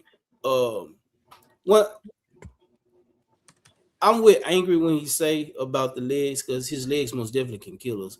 One thing I do give Jalen Hurts, he has a very accurate deep ball. Yeah. He can sling that ball deep. And most of the time when we've been killed, it's been on the deep ball. Whether it was to Devontae Smith or A.J. Brown, he's killed us. And with the tight end across the middle. Mm-hmm. I'm not saying that he can't throw the ball, but I'm with Angry. His legs scare me more than his arm does. Yeah. Really? And That's I've always said, interesting. I've always said, if y'all can get y'all run game, if y'all implement that read option back into the thing, and y'all get y'all run game going, and have it to where Saquon is running, and then Jalen Hurts, you don't know if he gonna hand it off and he take off running. That's when y'all use that. When y'all use that, y'all are fucking deadly. So I do have a question for all three of y'all. Do y'all feel like Jalen Hurts still hasn't hit his ceiling yet? Or we've already seen the best of Jalen Hurts? That's a good question. Go ahead. No, go ahead, Ingrid. I don't know. I don't know, because he's not asked to be that. You know, he's not really asked to be the savior. No, it's not about being I think a this savior. is the year for it. I don't think it's about being a savior. I just think those things that you're saying, like throwing down the middle, just what other issues do you feel like Jalen Hurts has? Like, you don't see him improving in those things. You don't think he'll never improve his quarterback career? Like, that's what I mean. That's what I mean by ceiling, though. I'll say this: my brother is a diehard Eagles fan, and I don't really have these kind of talks with just anybody. I talk to him because we have good conversation where we can actually pick each other's teams apart and be able to do it in a respectful manner. Okay, so when I talk to my brother and we talk about Jalen Hurts, he'll be the first to tell you. Like, he'll be the first to tell you. If Jalen is doing his thing, he's going to let you know. He's going to let me know. He's like, well, Jalen Hurts won this game because X, Y, Z. If Jalen ain't doing his thing, he's going to let me know. Jalen needs to do X, Y, Z. Me personally, being so I'm not so in touch with Philadelphia and what they do as far as on the football field. I can't really necessarily answer that question because I don't watch him closely. It's just like the same if somebody asked me if Jackson Dart I don't watch the guy. You know what I'm saying? So, Hoodie, can I ask you something? And I appreciate you telling me that. Yeah. So when it comes to Jalen Hurts and how he's performing as a quarterback, who are you getting your information from? And where are you getting the information? I don't get my information from anybody because I don't watch them or care about them. Okay, fine. If I'm getting information from anybody, I live in Jersey. I still work in Malvern, Pennsylvania, not too far away from Philadelphia. So you know who I'm around all day, every day. A bunch of fucking Pigeon fans. So that's where I'm getting all my information from. You know what I'm saying? The constant vitriol. Oh, Jalen Hurts is better than blah, blah, blah, and blah, blah. Like, I watch. So you're sick of just hearing it, but like, that's what I'm saying. It's not even about being sick of hearing it. It's when you do watch the highlights, you see what he's good at. I'm not going to sit here and fraud. That dude runs. If he runs, it's a problem. So you have to be on your game defensively. You have to be able to key in on him defensively because he is a threat. There is no bones about it. It's just like if this was the AFC East, I guess, with Baltimore, we'd be saying the same thing about Lamar Jackson. The dude's a problem. You got to contain him. If you don't contain him, he'll burn you. Now, if everything is working in his favor, receivers are getting it, and this is any quarterback. If everything's working in your favor, offensive line is holding up, your tight end's getting out into space, your running back's doing what he's doing, and your wide receivers are getting open, any quarterback can be deadly. Look at fucking Sam Darnold. Like, he just that's kind of where I'm going to. And that's why I said ceiling, because meaning he can develop and get better at these things that y'all are saying that he's not capable of doing. So do y'all see the offense as a threat if he does get better at this going into the season? If he's not capable of doing was kind of a reach. I mean, I'm not saying that he's not capable of doing. It's just I'm saying that I don't fear him doing this. Like, let's say on play action boot. He's gonna pass the ball, but he's still running with his legs. So I'm still like, damn. As a linebacker, do I drop back into coverage or do I wait for him to break? Like, that's the unpredictability of the quarterback while he's on the run or in the RPO. That's what really scares me. You know what I'm saying? Like, but can he get better over time? Like, yes. But y'all are saying y'all are calling based off how he performed in 2022. Like, I like the Jalen Hurts in 2023. It just got overshadowed a lot by how bad our defense was. Mm-hmm. Like when you really sit back and you watch that 2022 season, 2023 season with Jalen Hurts, like he was slinging the ball everywhere. Mind you, yeah, he had AJ Brown. Yeah, he had Devontae Smith. Yeah, he had Dallas Goedert. If things are working for him. But he was doing what he was supposed to do as a quarterback. Interceptions went up, all that. The only issue was our defense was terrible. So it really diluted how good he really was that season. So our defense was terrible that 2020. Can he get better? Yes.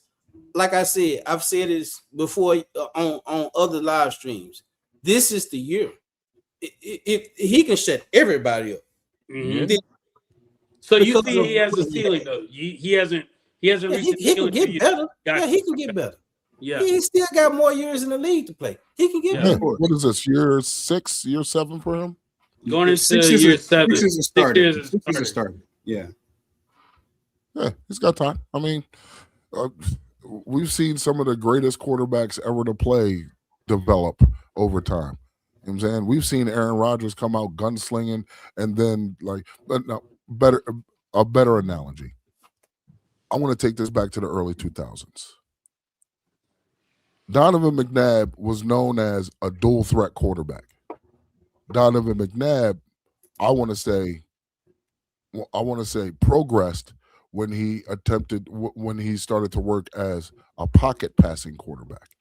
You know what I'm saying? But yet there was still that threat. There was still that threat that he could get out there in space and take off on you. I liken that to Jalen Hurts. If I was to watch your games, that's what I would liken it to.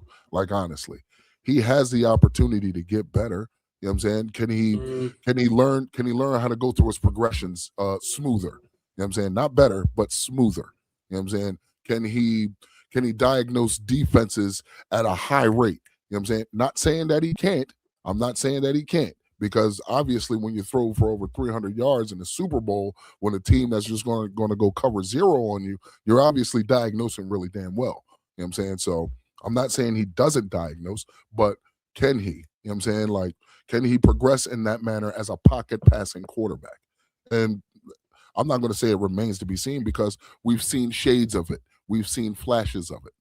We've seen it. We've seen some flashes. I can only speak on the tangible things that I've seen. I can't speak on the what ifs and how abouts. You know what I'm saying? I've seen certain things. I've seen when he had AJ Brown, Devontae Smith, Dallas Goedert, he was a man among boys. But I've also seen when he just had Devontae Smith, that he wasn't sure of himself, I want to say.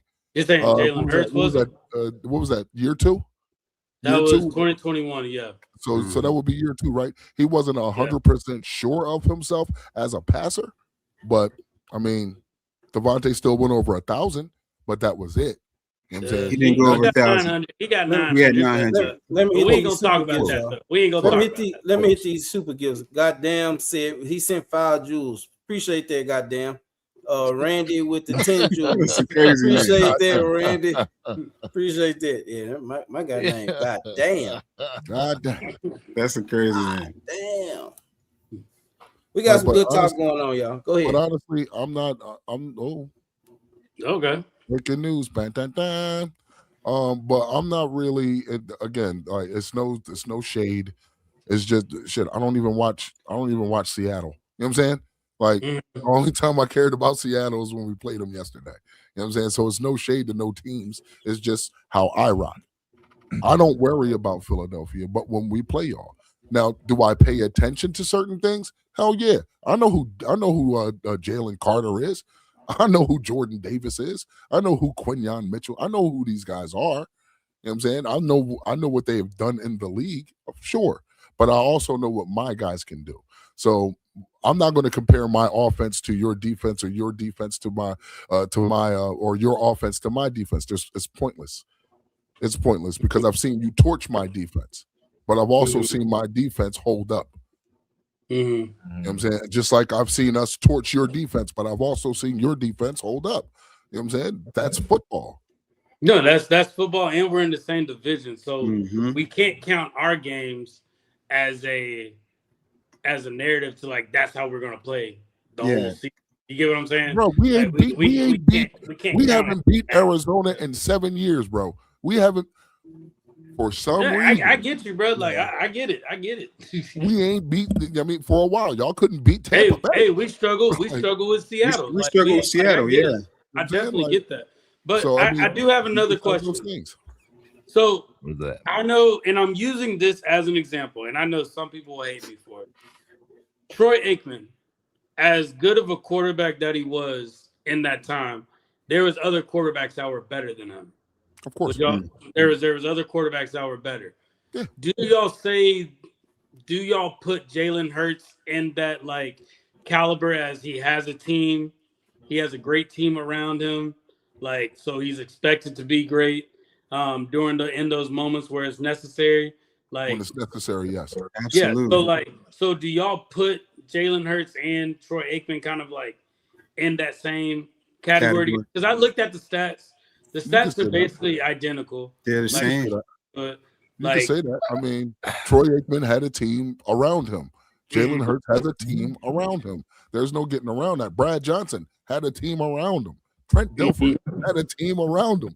You know what I'm saying? Sometimes that's what you need. But I feel like when y'all say Trent Dilfer, I think that's a little bit disrespectful. Oh yeah, Brad Johnson too. That kind of gets a little bit more disrespectful.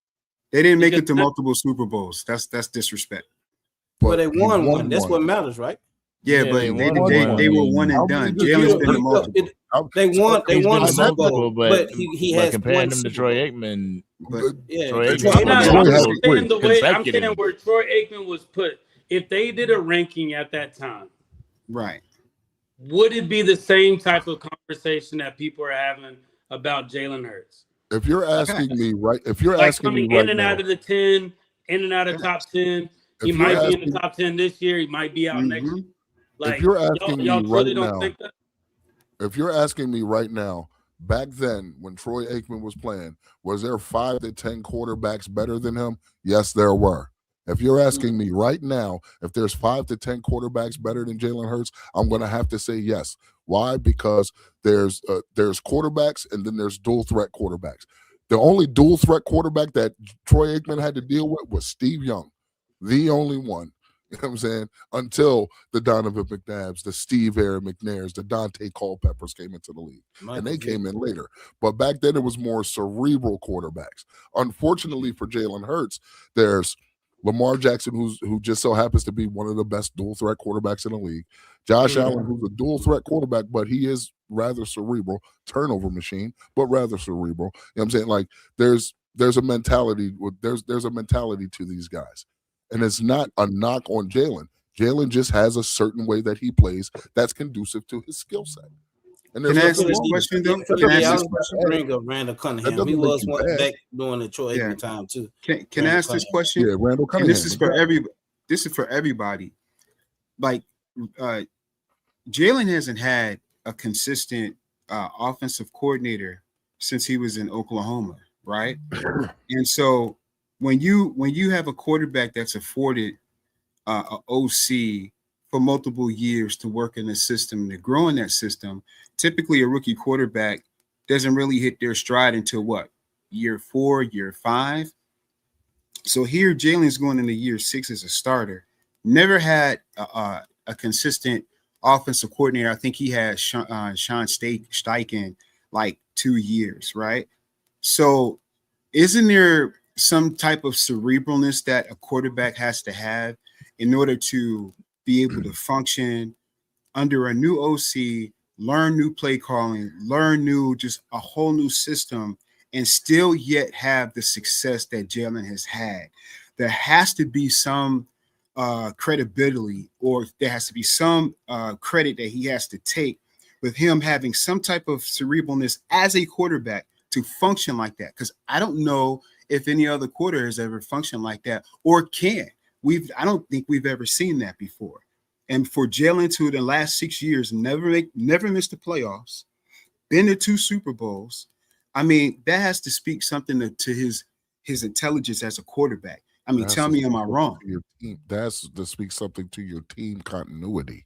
That's what that speaks to. Okay. So Jalen doesn't get any credit for that.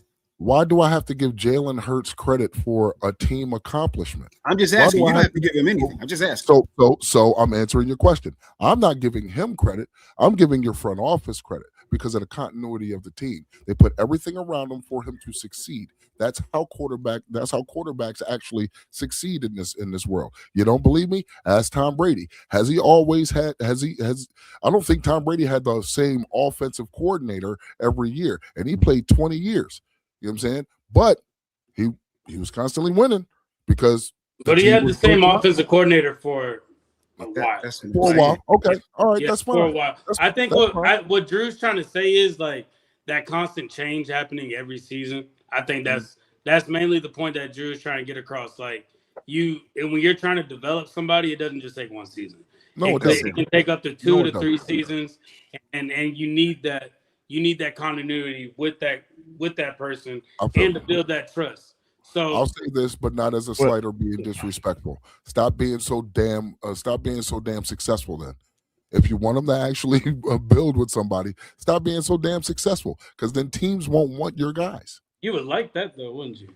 I don't really care whether you do or you don't. I will fucking love it. I don't really care whether you do or you don't. But if you're asking me, should I give him credit for every year still being in the playoffs with a different coordinator, and every year you're quote unquote successful, and somebody comes and poach your guys? Well, stop being so damn successful. Every year wasn't a success. There were a couple years where we fired some guys, like last year and 2 years ago. You know, it wasn't all success. There were guys that we fired because they weren't cutting it. But the thing is, we're still getting to the playoffs, though. Yeah. That goes with y'all being successful. It ain't just the coaches. I think it's the collective of everybody, bro. You can't just say the coaches. You can't just use Howie. You can't just use Nick. And you can't just use single players. It takes the whole team. Howie has built. He knows how to go get players. He knows how to run the team. That's a scouting team. Even when you put Howie in it, that's a scouting team. I mean, it's a scouting team, but Howie is the one that goes to get these players. He's the one sitting there negotiating, picking out. Okay, the scouting team take it to him. Hey, we can use this player. Or this is what we need. He go get those players. That's one thing I can say when it comes to the Eagles that I'm very envious of, is that y'all have that GM that goes to get those players to build around whatever you need. Whatever you need. It doesn't matter what it is, whether it's defense or offense. He brings those players in for y'all. I'm not talking about the draft. I'm speaking about free agency. Y'all lost some go-getters. The Rams tried to take they took a page out of your book. Out y'all book. So I mean, we'll see how that goes. But I love it. I'm all for if those picks. I'm all for go get your players if you need it. And as far as Jalen Hurts, we'll know more answers throughout the season. Exactly. You know, because he's going to be agree with that. Because he's going to be placed. He's going to be placed in the situation that he really hasn't found himself in, and that's wide receiver by committee. I mean, he might have done it his rookie season, but we'll see how the wide receiver by committee goes for the 2026 season, or if y'all will, in fact, need to bring somebody to pair with him. I'm not saying that he can't be a one, but if you don't have anybody else that may pose that type of a threat, then they're just going to double him, you know, and say, beat us with your other guy. Like, who is the other guys? But except Hollywood Brown, I know him. So Tavion Wicks. Yeah. You got Lemon. They got good pieces. They got good pieces. Yeah. They got Green good Bay. pieces. I like Green Bay. Wicks from Green Bay. Yeah. You got Elijah Moore. Darius Cooper. Yeah. Darius Cooper is somebody that's coming out of nowhere. Like Darius Cooper is going to be an undrafted free agent if he comes in. I think Darius Cooper and Hollywood Brown are kind of competing for that position right now. That's the vibe that I'm getting. For them to only play Darius Cooper for a short amount of time this preseason, that kind of lets you know like they kind of solidified him. So question, so Makai Lemon is y'all too, right? No, and that's something I think we as Eagles fans, we gotta all talk about. I don't think it's working. I don't think he's. So when you say the two are competing for which wide receiver position are they? I'm just talking about for a roster spot. Okay, all right. Yeah, I'm just for the spot. Yeah, just a spot in general. Do you think Hollywood Brown is competing for a roster spot? With Darius Cooper, yes. Yeah, with Cooper's balling out, man. Yeah, Darius Cooper's that guy. Yeah. Hollywood Brown ain't no slouch though. I agree with you. I really do agree with you, Hoodie. But the way that he's performing at camp right now, he's not standing out like Darius. That matters. It matters. Yeah. I'm not like going to say Elijah. Actually, I take that back. I think it'll probably be Elijah Moore and Hollywood Brown because Elijah Moore has been showing out at camp too. Yeah, Elijah Moore has been or hasn't? Has been. He has been. Yeah, the only person you can get a negative about when it comes to just being a receiver and not even just a wide receiver, a tight end, is Eli Stowers. That's the only. He's your tight end. Yeah, he's our tight end. But we're gonna be utilizing him. And that's why I said it's not going to be a wide receiver 1, wide receiver 2. It's not going to. Yeah, they're gonna have them all over the place. Like it's going to be a committee. Yeah, it's going to be all over. But I can't sit up there and say this person's going to be here or the X or the Y. Like I can't. Right. Yeah. So that's what I was. I was just trying to see. I was just asking. Yeah, I think for what's that? No, go ahead, Warren. Go ahead, Warren. No, I was just going to say just for a roster position, I think that Darius Cooper is making it very tough for this Eagles front office. Who's going to be how many wide receivers are going to keep? They might try something and let Lemon be injured just so they can bring in another wide receiver. Like list him as injured, but can possibly come in just so they can do that. So we never know how we do. So Devontae Smith is one. We already that's we can say he's one. You can say he's one, yeah. So and the other ones it's a toss up on who's going to be 2 and 3, 4, 5 on down the road. Okay. Yeah. If you look at the model that Green Bay used, like when was the last time they had a number one receiver? They had a one. I don't even That's think what they I'm had saying. one. I think Romeo Dobbs was their one, their de facto one, but mainly because Christian Watson was out. You know what I'm saying? Right. Like he's been up and down. So if you look at that model, that's kind of what the Eagles model is. There's really no number one. It's just a collective group of receivers. Whoever's open is going to get hit, and that's up to Jalen. So I think that I get more touches too. Exactly, and I get more touches again. Facts. So, and I think that's a great opportunity for Jalen, so he doesn't have to worry about forcing the ball to one person. You know, so like whoever's open, you get the rock, and nobody on our team is going to cry about it.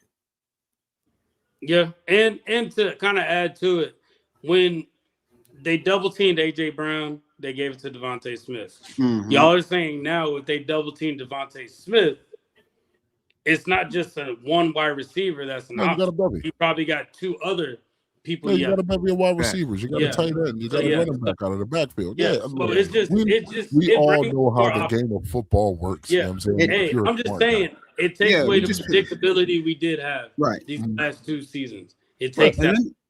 Allow me to say something about the intermediate pass real quick. You know, we know that intermediate passes go to who? You know, slot corners and who else? Tight ends. So last year, running backs, Dallas, that too.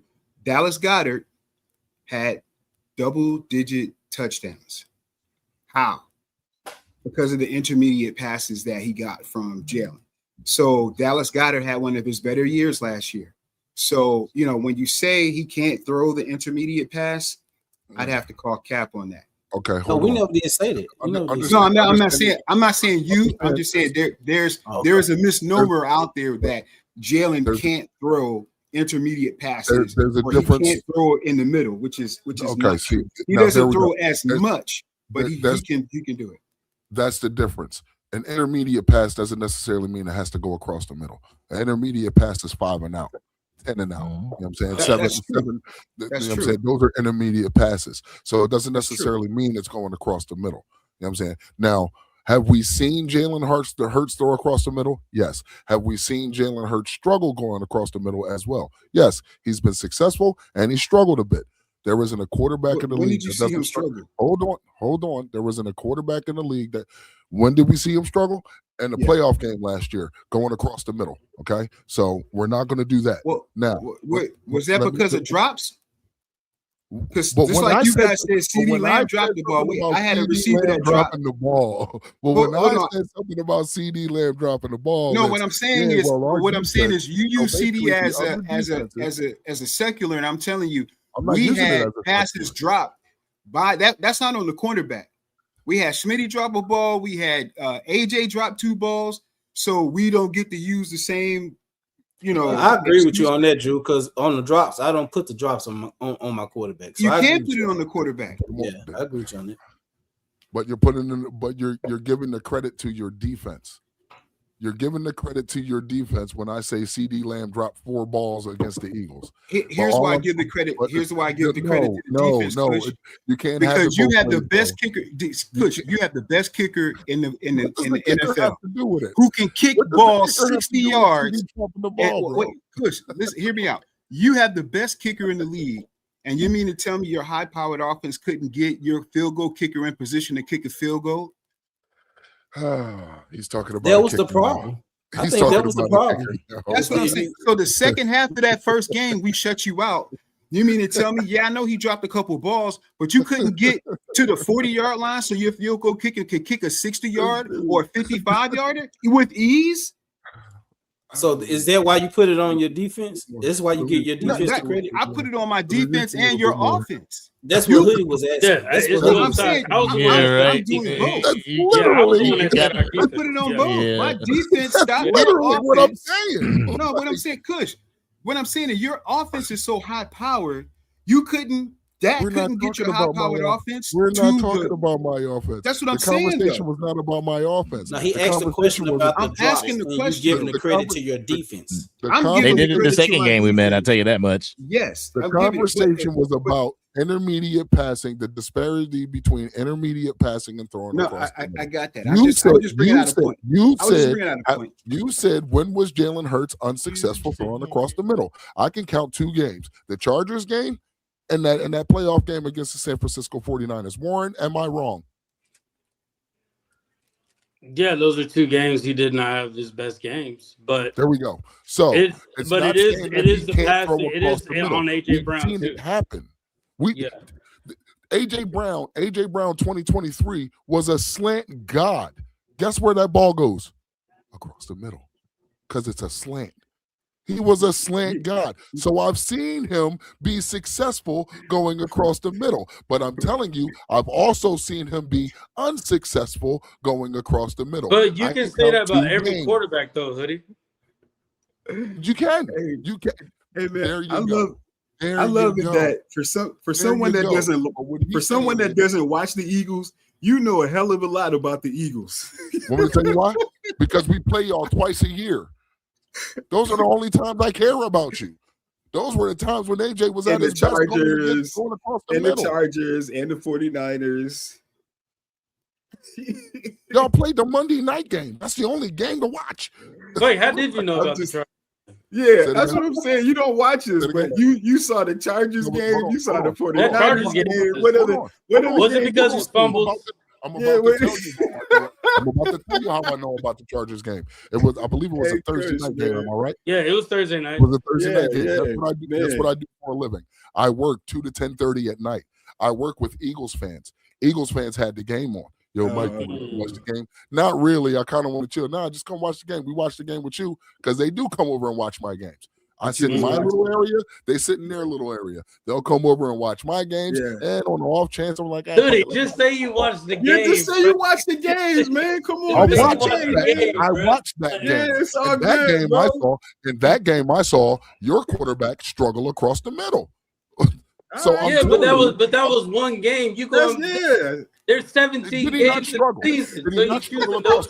You're pushing. We gonna see you this year. We gonna see you this year. I agree with you. I think.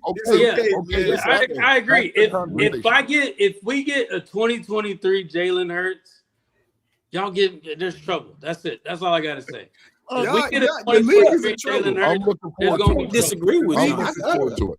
I can't Y'all is disagree trouble, with you. I'm not even going to You know what I'm saying? disagree. I'm He was looking throwing forward down to the it. middle. The I'm deep ball looking was forward to working. it. Everything. I'm looking forward to Oh, it. if y'all able to I'm get looking that forward to it. run game going, No, and 2023, not 2022. I'm 2023 looking was forward the to it. highest when he had the highest passing yards. That was the game. I'm His looking passing forward yards to were it. at his best. how many yards did Saquon have? 3,900 yards.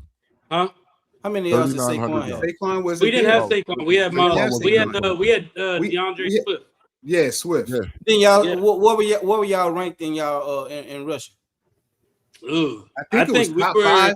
It was top I want to 5. say we're like the middle of the pack. We weren't top 5. I thought it Somebody was can top look it up. 5. If it was top 5, that goes back to You're what I'm trying saying. hard, man. I don't. If you I can don't run think the it's top ball, 5 right in No, the I run could the be ball. wrong. I could be seem wrong. like the gods. He's trying I real can hard. admit when I'm wrong, Hoodie. I think And I DeAndre. just I think admitted when I was wrong. DeAndre What are we Swift was in the talking top about? 5 in Cut it rushing out. that Cut it that out. season with y'all. Cut it out, man.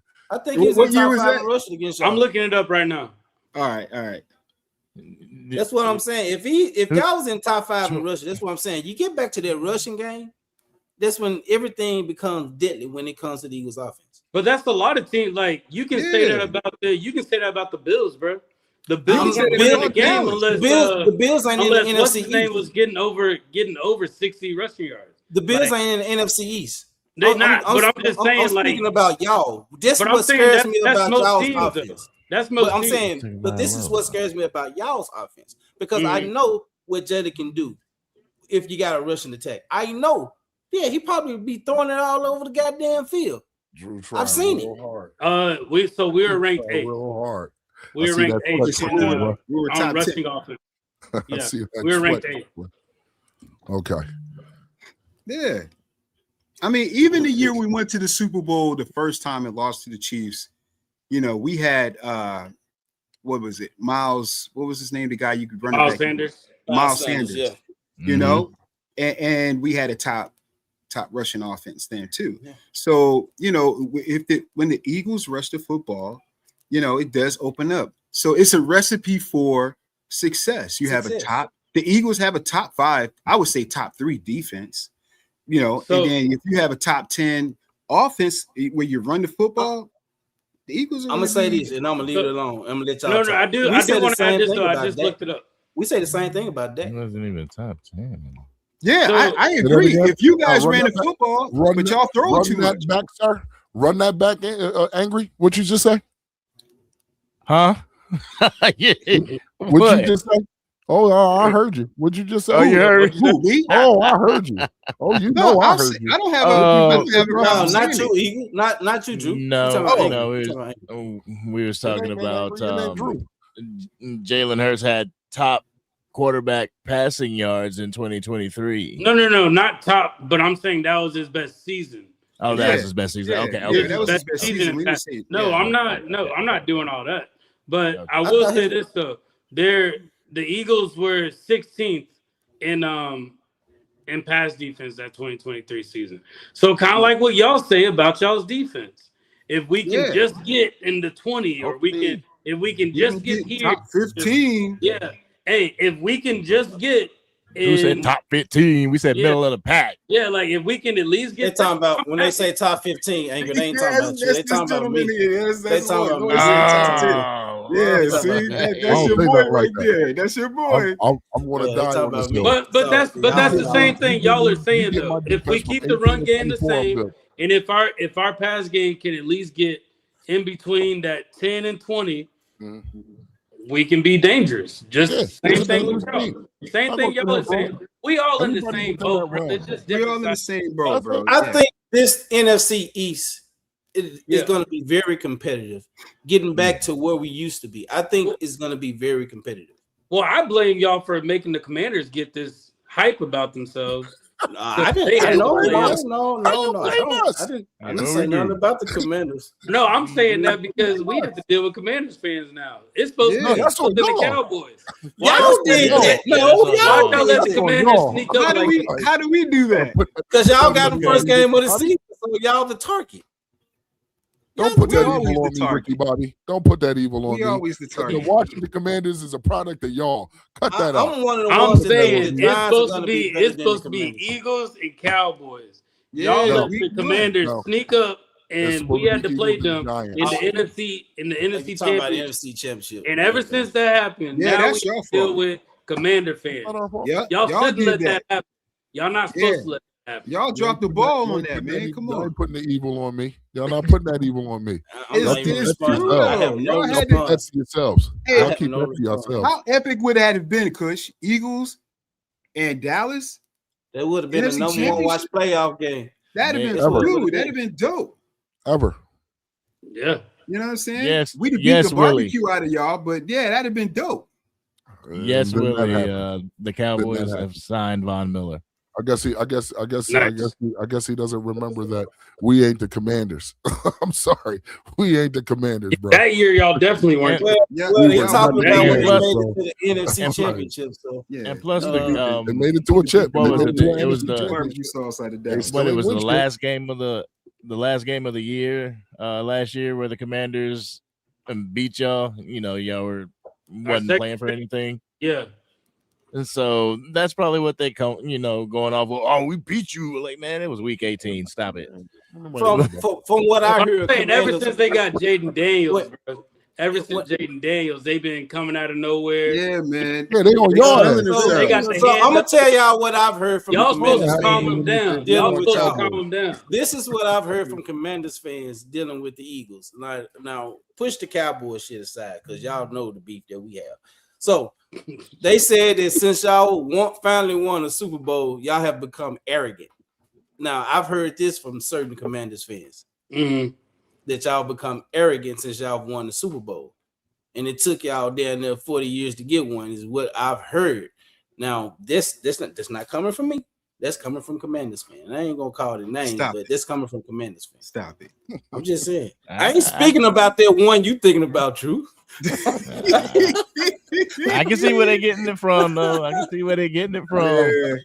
Yeah, got one right Hey, here. you want to speak to this one? You want to speak to it?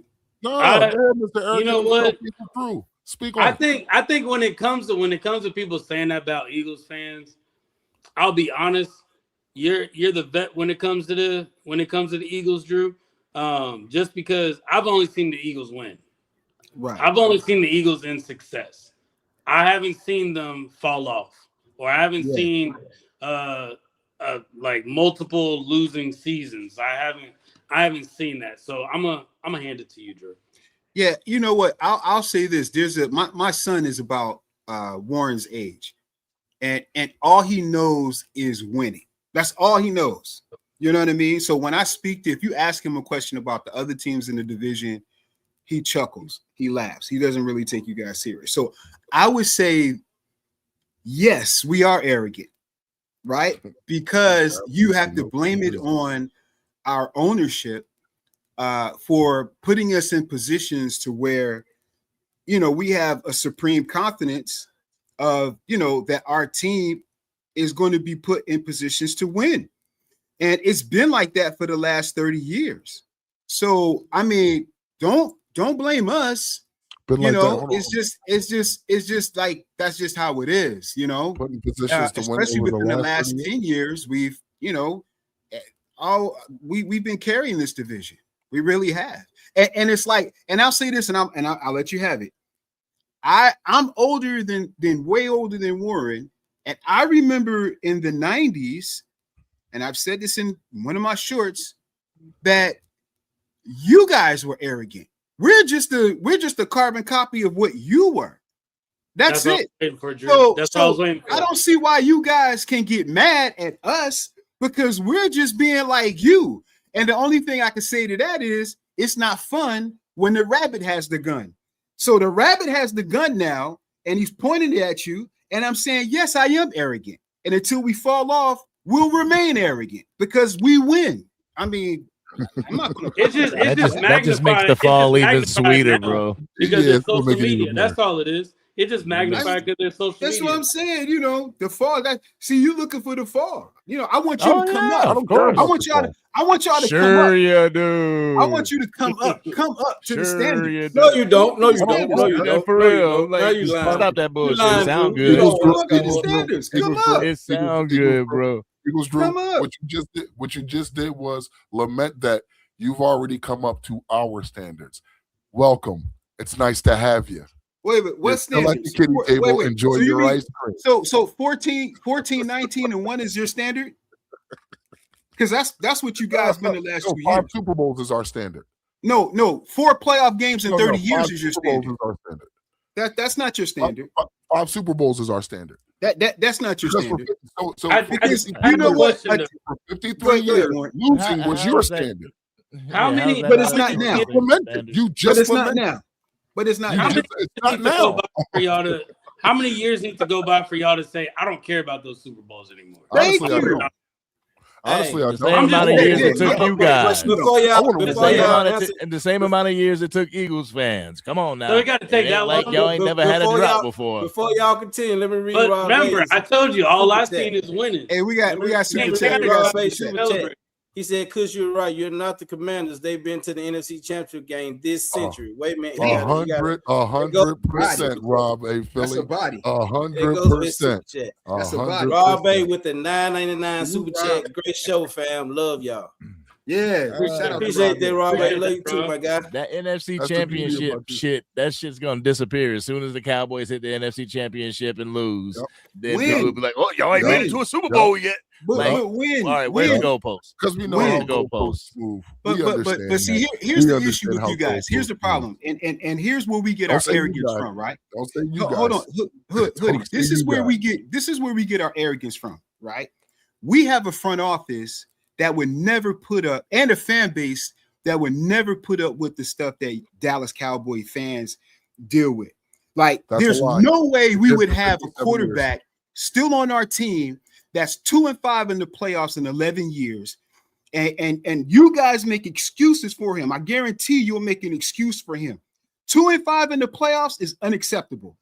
We would never put up with that. We kicked Donovan McNabb's Campbell soup drinking behind out of there because he couldn't get it done, right? So that's how we roll. We don't make excuses for losing quarterbacks after 11 years. You're the least accomplished quarterback in the division, but you guys will pump him up because he made the list number 6 on the top 20 And or y'all 100 get or mad whatever it because is. your guy who won a That's Super why Bowl we're is arrogant. at number 17. But Like, I think we y'all talked about throwing this a little hits. bit though, Angry. On the other What? show, we talked about it a little bit. We were kind of like talking about that. Fuck out of here. Momo with the $5 super chat said, "Put some respect on my team, hoodie." On that Hell bullshit. no. Hell no. I At will least they never. made it to the NFC Championship game, I though. don't give they ain't one shit. One shit. But what has Dak done? They haven't won. 85 has done more than Dak in 1 year than Dak has done in 5. That I mean, means 11. nothing to me. That means nothing. I know This it- guy did and- more than this one. And you This just guy proved did more that's than your this one. standard. This guy did more than this one. But Ladies you're and gentlemen- disrespecting when I use Trent Dilfer as a catalyst for your guy. You know what I mean? This is the He's Trent standard. Dilfer. This He's is the Trent standard, Dilfer. ladies and gentlemen. He just said that Like, doesn't mean he's Trent anything to Dilfer. him. That's the standard. So It ain't we've 5 been Super Bowls. we've been on It's that you don't care. we've That's been the on standard, ladies and we've been gentlemen. on 2 hours. I got What? one final question before You're trying real hard before, over there, ain't before we you? get off this. Real hard I over got there. one final Get that question question out, Lloyd. before we end this. One final question for the panel. All right. Are the Eagles still the standard of the NFC East? You said standard? Yeah. Go ahead, let them go. Yeah. You go good, Andy. No. We can see No. No. One Eagle, No, one sir. Eagle, then Cowboy, then one Eagle, then Cowboy. That's how we're gonna do it. it. Come on, No. man. You Let's- can't no. make this up. You No. say what you say, Hoodie? No. Why? Explain why. They Explain Can I stopped hear being the why? standard. They Yeah. stopped being the standard when they didn't go to a Super Bowl. They are not the standard. They are not the standard. Right now, the standard is Seattle. That is the standard. Is it not? Of the He's NFC in the East. division. Of the NFC in the East. division. No. No. And why not? Come on, man. Come Because I on, don't man. feel What are like we they are. doing here? I just don't What feel are we like you are. doing? I don't think that you are the standard. We know. I really don't. I don't think You that know. you're the standard. Drew, give me a rebuttal because I know you don't agree, but give me a rebuttal. Listen, God damn. Stevie Wonder can see that the Eagles are the standard in the NFC East. We have been the standard for the last 30 years. So listen, let's not kid ourselves. The last team to win back-to-back NFC East titles was the Eagles back in the early 2000s, and my quarterback just did it again. Again. So the Eagles are the standard. If we weren't the standard, you wouldn't have went after Christian Parker, someone on our staff that you're hoping to bring that standard success to your team. That's So, not no. yes, No, we are. Hold on, Lloyd. Before you go, What are we talking about here? No. That's What funny. are we you say talking that. about here? That's funny. That's funny. You say that. Why did you go to New Absolutely, York? it's the truth. Why did you go to New York to get Saquon Barkley? Why do we To get a running back that was That's- like that was a high it's risk, that was a low risk, high reward. That's why. he's a generational player. Why did you go? Saquon Barkley was a low risk, high reward. Why did you go to the Chargers and pluck an offensive coordinator from So wait a minute, Hoodie. So did we not make it to the Super Bowl without Saquon Barkley? Did we not win a Super Bowl without Saquon? Yeah. What are you talking about, bro? What are you talking about? With a guy you picked up from somewhere else, 100%. Why did you go get Christian Parker? No, but hold on, Hoodie. Who does that? Who is the standard in the NFC East? I don't think there is a standard in the NFC East. It's Stop about the to be cat. made. Stop the cat. I don't think there is a standard in the NFC East. It's about to be made. So it discredits the whole question then. 100%. I think question, bro. the whole thing, because Eagles Drew, you said something like, why did you go get Christian Parker? I don't believe the Dallas Cowboys were sitting and it was like, the Eagles are the standard. Let's go get somebody from their defense. You know, they thought about Vic Fangio. What? Go ahead. Yeah, I'm listening. You know, they think about Vic Fangio and his disciples. I mean, it's not like they just went right to the Eagles and was like, bam. And just because we get a coach doesn't mean that we want to be like the Eagles, because that's a narrative that I've heard. I've even heard you say that, Drew. Like, we're not trying to be like the Eagles. You got talented staff. That's just, I guess, like trading for Saquon Barkley. What, y'all want to be like the Giants or getting Kellen Moore from the Chargers? Or you want to be like, no, y'all saw a good coordinator. You got him. So I think with this whole standard thing, your organization as a whole, let's start from validation. It's a great example. Yes. But why did you guys go get Quinnen Williams? Why did you go get Quinnen Williams? He didn't come from y'all. Because we could say that. Whoa. Because we could say that a dope defensive tackle can win you a Super Bowl because it worked for Kansas City first. So when we say that about, we don't look straight at the Philadelphia Eagles. Yes, you guys got good defensive tackles, but it's not like they're over there, you know, checking off their roster saying like, what do the Eagles have? Oh, well, we got to get this. What, like Leonard Williams? No, I think that disingenuous. I don't want to cut you off, Angry. But I like, are you still going? I was just gonna kind of add. Yeah, I'm sorry if I cut you off. My apologies, man. Yeah, I wasn't able to land my plane anyway. My bad. Go ahead. I'm sorry. Go ahead. No, go ahead. Say what you gotta say. Yeah, go ahead. It's gone now. I'm sorry, man. Go My ahead, apologies. No, but one thing I was gonna say, and I think everybody on here can agree, the Eagles have developed the players that they've had in the last 7 to 8 years. They've developed players. Yep. Like they develop players, and the fact that we've developed players that have been 4th, 5th round picks, even deeper than that, we've been able to keep a standard and the expectation of we bring players in, we develop them, we keep them, we let some walk, and that's just how we keep moving. I think that's a standard that you uphold. And I feel like to keep that standard, you have to have coaches in place like a Vic Fangio, like a Christian Parker, and y'all see that we are doing that, and you say, hey, we don't want to be like the Eagles, but they're doing something over there to where they're developing players, and they're not having to go after big names. They can bring in somebody and get them to develop and bring them where they need to be, So let's bring in Christian Parker because he's had a taste of that and he can bring that to what we're doing. I feel like bringing Christian Parker over for y'all is not so y'all's defense can just be dominant off the bat, but so y'all can keep developing players and keep that same rotation going year after year after year. That's what I think y'all picked him up for. He was an investment for y'all. He wasn't just a, hey, let's win now. It's an investment, and it's going to take a minute. Mm-hmm. That's Go ahead, that's Angry, because you said you want to say something. Yeah, go ahead, Angry.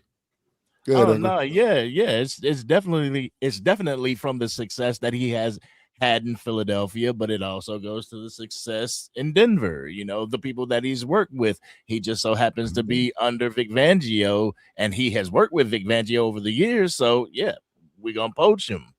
But like I said, there's a sense of arrogance when it's being said like y'all want to be like us, and it's kind of a copycat league.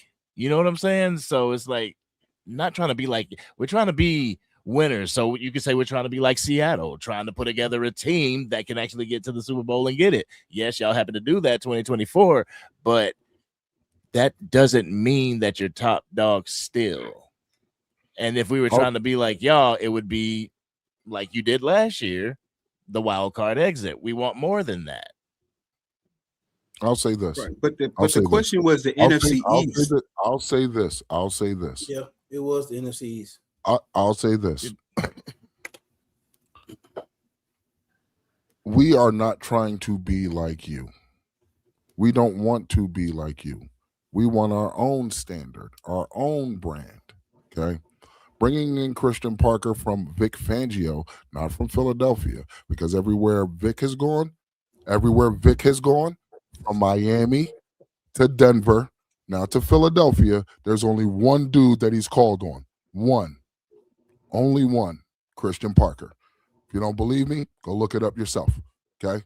Everywhere that Vic has gone, from Minnesota, from Denver to Miami, even when he was in Green Bay, when Christian Parker was in Green Bay with Marcus Dixon. You know what I'm saying? See, that's something you didn't know. This was well before the Eagles. It has nothing to do with the Eagles. It has everything to do with his track record. Everything to do with his track record. This has nothing to do with Philadelphia. That's where I have the issue. And honestly, it's really not an issue because we're going to get whoever we want to get to coach our team. Now, if y'all feel as though it's reminiscent to y'all, then I encourage you to feel that way. Me personally, if you're asking me, Hoodie Kush, I don't give a damn about how you think of the guys that we got or how we got them. All I know is we got a coach. We got a coach who's bringing in a good system and is working for what we see right now. We don't know what's going to happen tomorrow. We don't. Y'all don't know what's going to happen tomorrow. But like you said, you have supreme confidence that you guys can be this and that. Well, hold on to that supreme confidence. Hold on to it. I have supreme confidence. Can we just be real here? He got the position. Please be real. I'm sorry. He got the position because of the success he had with the Eagles. Yes, you can say the Broncos. Yes, you can say Green Bay. But at the end of the day, bro, they are going based off of what you have done recently. If Christian Parker played for the Broncos, played for Green Bay, and then went to the Giants, and the Giants had the secondary that they had, you're telling me that y'all would have picked him up as a defensive coordinator? Not at all. We were looking at who was the dude out of Denver? Jim Leonard. Jim Leonard. We were looking at Jim Leonard. He didn't have that success, did he? We were looking at we looked at 40 different guys. We looked at 40 different guys. Y'all didn't even know who CP was until we told you who CP was. Shoddy settled on Christian Parker because Christian y'all didn't even know who CP was. I didn't. You weren't the only one, Lloyd. You weren't the only one. I'm being for real though. Like y'all really. So let's say however many years Christian Parker was with the Philadelphia Eagles. If he was not with them and he was with the Broncos and went to a different team and that team was not successful, would you feel as confident as you were about your secondary and the changes your defense is going to have? I wouldn't. wouldn't feel confident. Just like I didn't feel confident with Eberflus when he was with the Bears. Okay, and we got him as a defensive coordinator. I wasn't. But you know what I mean. Hoodie, you know what I mean. I wasn't even confident with Zimmer and he was in Minnesota. Okay, I wasn't. Would you be optimistic then? Would you be optimistic about your defense? If I see tangible reasons to be optimistic, yeah, because that's who I am. Yeah. If I see it, I'm going to be optimistic. If I don't see it, I'm going to let you know about it. Yeah, like these hypotheticals is like, what if he was on a bad team? Well, I'm using that because he wasn't on a bad team with the Philadelphia Eagles, which was good. Mm-hmm. And it depends. Like if it was the Jets, how was the defense? Was the defense really good? Did the offense stink? That's why they didn't go anywhere. How did the DBs look? Because that's one of the reasons why we hired Christian Parker, because of his expertise in the DBs. And so no, I agree. I'm not disagreeing with anything y'all are saying. Everything that y'all are saying is valid. I completely agree with that. But you're saying the success that they had did not heighten and like actually put his name out there. Like Cooper DeJean, of course it does. Of course it does. And the way they elevated, like they elevated just like Christian Parker elevated. But I'm telling you, if he did not go there, y'all would not be as optimistic and as excited about what your defense can be if y'all didn't see what the Eagles looked like. Like I'm not saying y'all copying us. I'm not saying that's what it's full circle. I'm not saying copying or none of that, bro. You will be excited. You would be excited about that. What about Sean Mannion makes you excited about your offense? I'm not excited. We're curious. We're curious. Nobody. You don't hear any of us. So we can't be curious. So we can't be curious about our defense. Hold on. What is going on? Wait a minute. Lloyd and Angry. You guys really that have you heard any Eagles content creator? I don't listen to you. That's why I asked. I left you out because you don't watch. You don't watch. Have you heard any other content creators bigging up Sean Mannion? You know, or we saying, oh, if we can get middle of the pack. We just been saying we're curious to see what he brings. We don't have any expectations, and that's how we're going into it. We don't know what we're going to get, but you don't hear me saying if we can get top 15, top 10. No, all I'm saying is I'm curious to see what we have and what he's going to do with it. My only comparison has been, I think that Mannion is he's in more a pressure situation than CP is, because I don't think CP has the horses, and I believe that Sean Mannion does. That's been my only comparison. Yeah, you're right. I haven't heard much Eagles content speaking about that, but the thing I heard you say was he's coming in driving. All he got to do is just drive a Ferrari. That's it. Contradicting I've yourself. said that. I'm not backing down from that. And so at the end of the season, I don't want to hear this shit. Y'all had a squad. Y'all had a great team. If we ain't got the horses. Listen, Angry. I could be wrong, Angry. All I'm saying is when I evaluate the Dallas Cowboys defense, and I evaluate every level of the defense, I'm not convinced with your front seven. I think your edge rushers are suspect. I think your linebackers are suspect. I think you have linebackers that are playing out of position. I look at your corners. I don't fear your corners at all. I don't see how I think other than the Eagles, the rest of the division's corners are suspect. You have nice safeties. Downs is unproven. And the kid you got, the free agent you got, he's solid. But when I look at your defense, I'm looking at below average defense. And I'm not saying me and Drew disagree at though. Yeah, I'm not trying to cap. Do disagree. I'm not trying to cap. I'm looking at the talent. I don't see the talent, and I could be wrong. And guess what? I'll be the first to admit it. No. Me and Drew do disagree on this because I got the Cowboys going to the playoffs. I got y'all going to the playoffs. I truly think, as much as I hate it, Caleb Downs is going to be a generational safety for y'all. Like he is going to be a really good safety for y'all. Now, the only thing that I look at it is, okay, y'all can get to the playoffs. How far can you go to get there? That's it. Like I'm not saying y'all are just ain't going nowhere. Like I do, like I want to do a debate with y'all because I see where y'all have the potential of going. Because I think getting Christian Parker is gonna make y'all's defense, y'all's players are gonna play more into scheme, and he's gonna make your players smarter on the I agree defense. with that. And Also, y'all have the developers on the coaching staff Yeah. to get them there. That's I what agree. I said. Like I'm not gonna say y'all just trash. Warren, I'm not saying oh, they go trash. back to the other one. Go back to the other one. I'm not saying you trash. I'm just saying I don't think you. I think honestly Dallas will see the results next season. I think your Drew defense doesn't think y'all will have be the horses. very He don't improved. think y'all got the horses for it. Yeah, that's what I could be wrong. I don't think you got the horse. I think next year you guys will see it. I'm gonna say this: Carlito Cash with 1,000 jewels, and also appreciate that, Carlito. And also we got Linda Conyers, and I'm finna read. Appreciate the $5 super chat. She said, "What makes us excited about Sean Mannion's that Josh Broussard is there with him. Also, pay attention. You might miss something with this team." So I'm gonna say this, Bars. and to speak on what Warren was saying.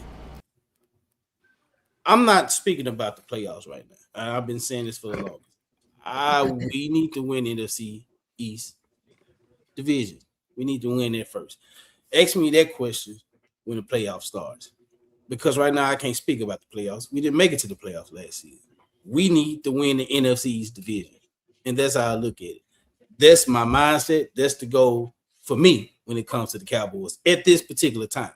And then I talk about the playoffs when the playoffs start, and I'll tell y'all what I'm expecting. Because if we make it to the playoffs, I'm expecting for them to get to the NFC Championship. At least. But right now, the goal is to win the division. It's always to win the division. You got to take care of your division first before you speak about playoffs. And that's just how I look at it. Can I expound on something that Drew said earlier, not too long ago? Why did we go and get Quinnen Williams? Okay, I'll answer that for you. Because for the past, say, decade, we have completely, like, we have not taken DT serious.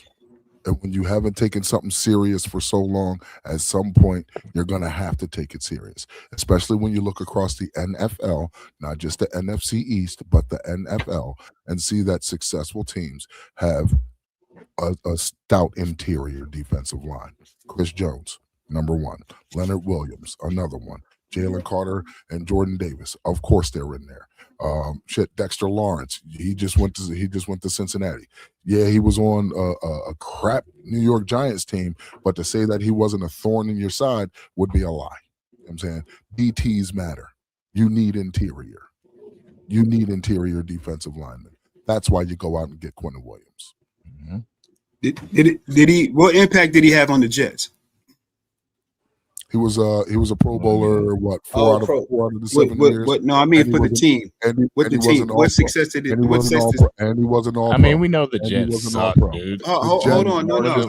I'm pushing back. You said when you have DT. Kush said when you have a solid DT, then you know that improves your team to be a playoff contender. He led them to have a top 10 defense at least 3 years. But did they, how many playoffs did they make it to? He never made it to a playoffs. Bro, the team was it's proud. the whole team. Come on, like that's disingenuous as hell, bro. You expect Quinnen Williams to put the whole team on his back to get to a damn playoff? What I'm saying, I'm just going off of. Come on, bro. Run for touchdown. Let me just. Wait a minute, Miss Max with the 10 jewels. And then she sent 10 more jewels. Appreciate that. There's nothing to explain, bro.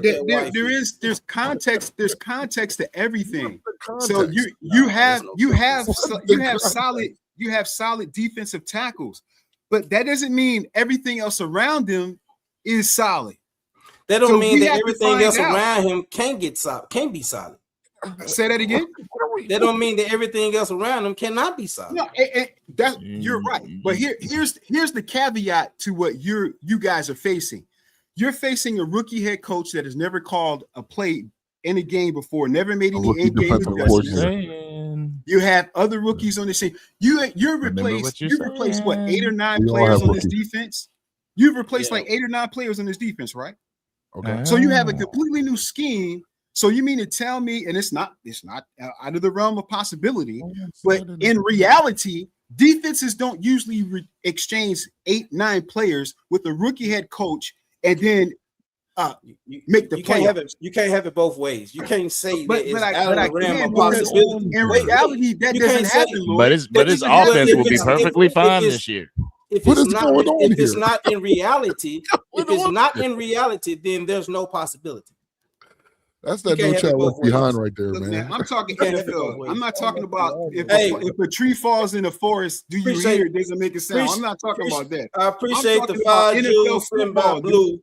I appreciate the 5 jewels sent by Blue and the 440 jewels Show sent the by pro sport. Joe the Pro Sport. That's Joe Damasio, y'all. What is he Salute doing? to Joe, my Go God. ahead, Drew. Go ahead, Drew. Before we No, get I'm ready just to end it. saying. Go ahead. All I'm saying is, in reality, I'm not saying that it can't happen, but what I'm saying is, most likely things like that don't happen. And when you say, "Oh well, New England did it," well, no, because New England had made the playoffs since 2019, and don't say Seattle did it because Seattle had made the playoffs since 2021.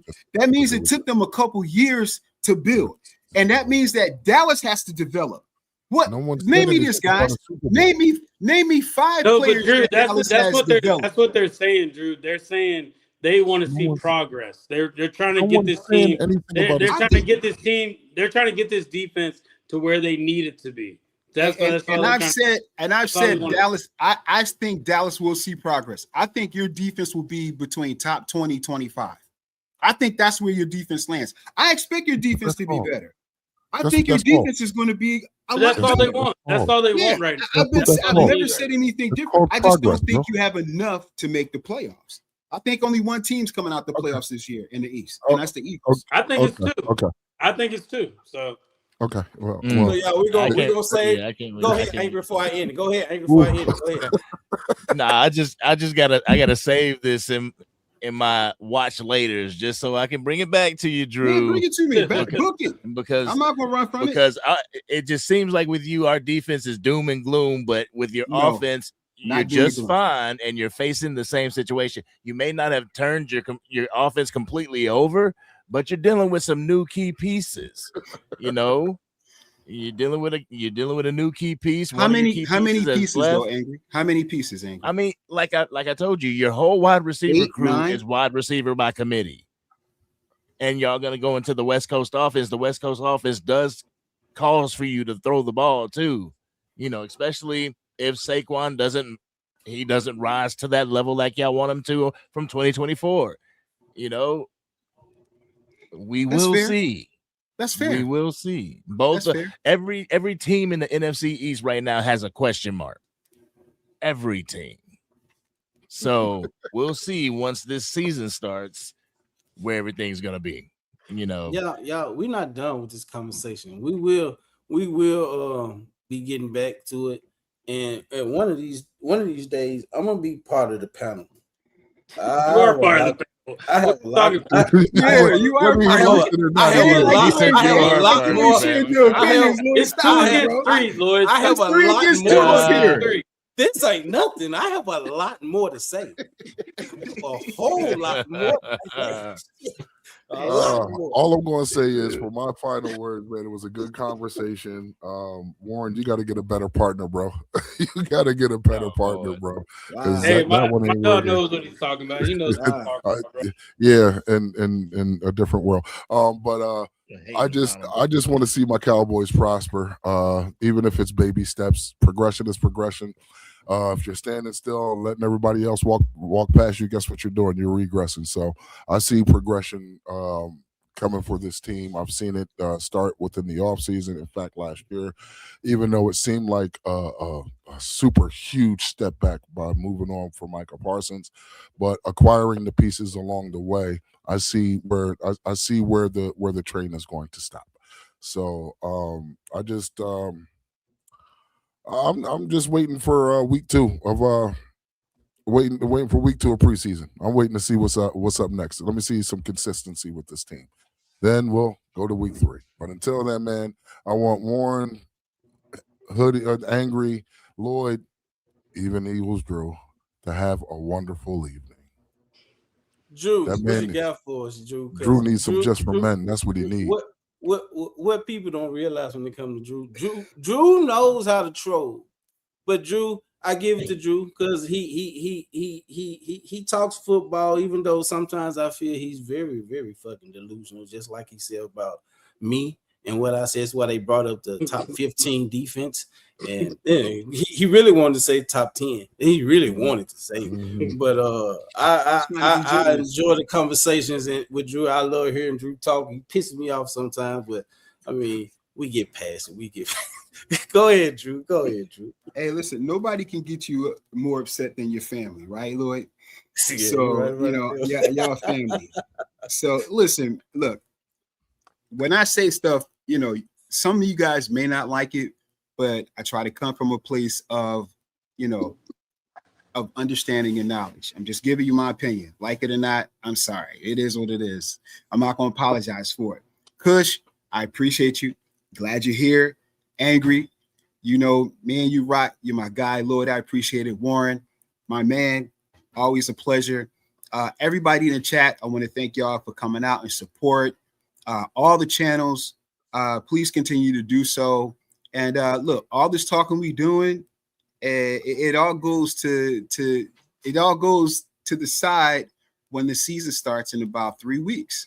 So whatever I say, I stand 10 toes on it. Because I had that supreme confidence, like we talked about earlier, So I'm not going to shy from anything. If I'm wrong, I'll stand right here and say I'm wrong. So that's all we got. Let's go Birds. Eagles Nation, stand up. Angry, what you got for us, Angry? Man, nothing. Nah, I appreciate it. Nah, man, I appreciate everybody on the panel, everybody doing this, coming together. We can have a good conversation as rivals, you know what I'm saying, NFC East rivals, but come together and still be family. I appreciate everybody here. I appreciate everybody in the chat, keeping it respectful, rooting for your team, but keeping it respectful. Like I said before, there's a lot of question marks in the NFC East right now, so I'm not going to take any game for granted. It's one game at a time, and hopefully the accumulation of those wins, if we can stack them, can get us to the playoffs. Trying to see progression, and progression to me is making it to the playoffs, but I'm not going to put that expectation out there because I want them to show me what they got. And if the playoffs is what the Cowboys got, then they're going to show me, But until then, week 1 and week 2, we can get a leg up in the NFC East if we can just go out there and handle business. 2 division rivals, 2 weeks in a row. So with that being said, man, we'll meet back here. We'll reconvene back here when the season starts. And, when we done went through about 3 or 4 weeks. Yeah. Warren, what you got for us? Hey, it's always fun coming on here talking ball. Everything we say, fellas, is going to get redundant just because we haven't seen any, true football being played yet. That's so, true. We're all going based off of what we've seen, what we've heard in the past. But it is just good just talking, just coming on here and debating. I like to debate. So I'm glad we were able to all do that. But yeah, hey, Angry, it's always good talking with you on here. Hoodie, it's always good. You challenge me to come up with some more shit. And I appreciate that, bro. You making me a better debater. And Lloyd, hey, I appreciate you inviting me on here. And Drew, You already know. But you know how we rock. Yeah, I think it's once we get some more context into this season, I would love to have another one of these, absolutely week in, because it's all that trash. You were talking all that trash. Let's see what it really looked like. Mm-hmm. And by the way, we are the standard in the NFC East. Big Everybody Big knows facts. that. We just got to be real with that. And you know what? We're going to show you that. Take if you don't believe it, we're going to show you. A Hall of Fame. A Hall of Fame basketball player said these. A Hall of Fame basketball player said these words: "When you're good at something, you're going to tell anybody, but when you're great at something, they'll tell you." I want y'all to have yourselves a great night. Okay. So with that being said, to the that- chat, I'm letting the chat know that's over here on the Next Level Sports Lounge. What? I'm not finna totally in. I'm finna allow my panel to come in, and we finna talk these Cowboys and Von Miller for about an hour or so, and then we're gonna hop off. I just wanted to end the clash, but I do want to give my Cowboys panel, my chat time to come in and talk about this Von Miller trade while we're still here. I mean, this Von Miller pickup while we're still here, because if I end it, it's gonna be over for me tonight. So I appreciate Warren, I appreciate Drew, I appreciate Hoodie Kush, I appreciate Angry Cowboy, and they will be back, y'all. They will be back. So hey, stay tuned. Nowhere. Stay tuned, y'all. Appreciate you guys. So with that being said, all right, y'all. I'm opening up the slots for the panel to come in. Eagles, Drew, you are entertaining, sir. You are entertaining. You're wrong, but you are entertaining. You are super entertaining. But I'm about to be out of here. I got some smoking to do. Appreciate you guys. All right, fellas. My guy. And I do shout out to Blue. Blue is the tech guy. Producer. He's the producer. Yes, sir. Look, I'm telling you something. Thank you. Blue his backgrounds are like none other. He puts everything together, and yeah, he's the man. He's the man. Jimmy Iovine over there. I gotta get up out of here, y'all. I appreciate it, y'all. I'll holler at y'all later. If y'all still on, I'll get back on. Yeah, I'm probably gonna be on for an hour because I'm finna allow the panel to come in and we finna talk Cowboys football. Heard that. Well, you know what? If that's the case, I'm gonna stick around. But I gotta step off. I gotta step off, player.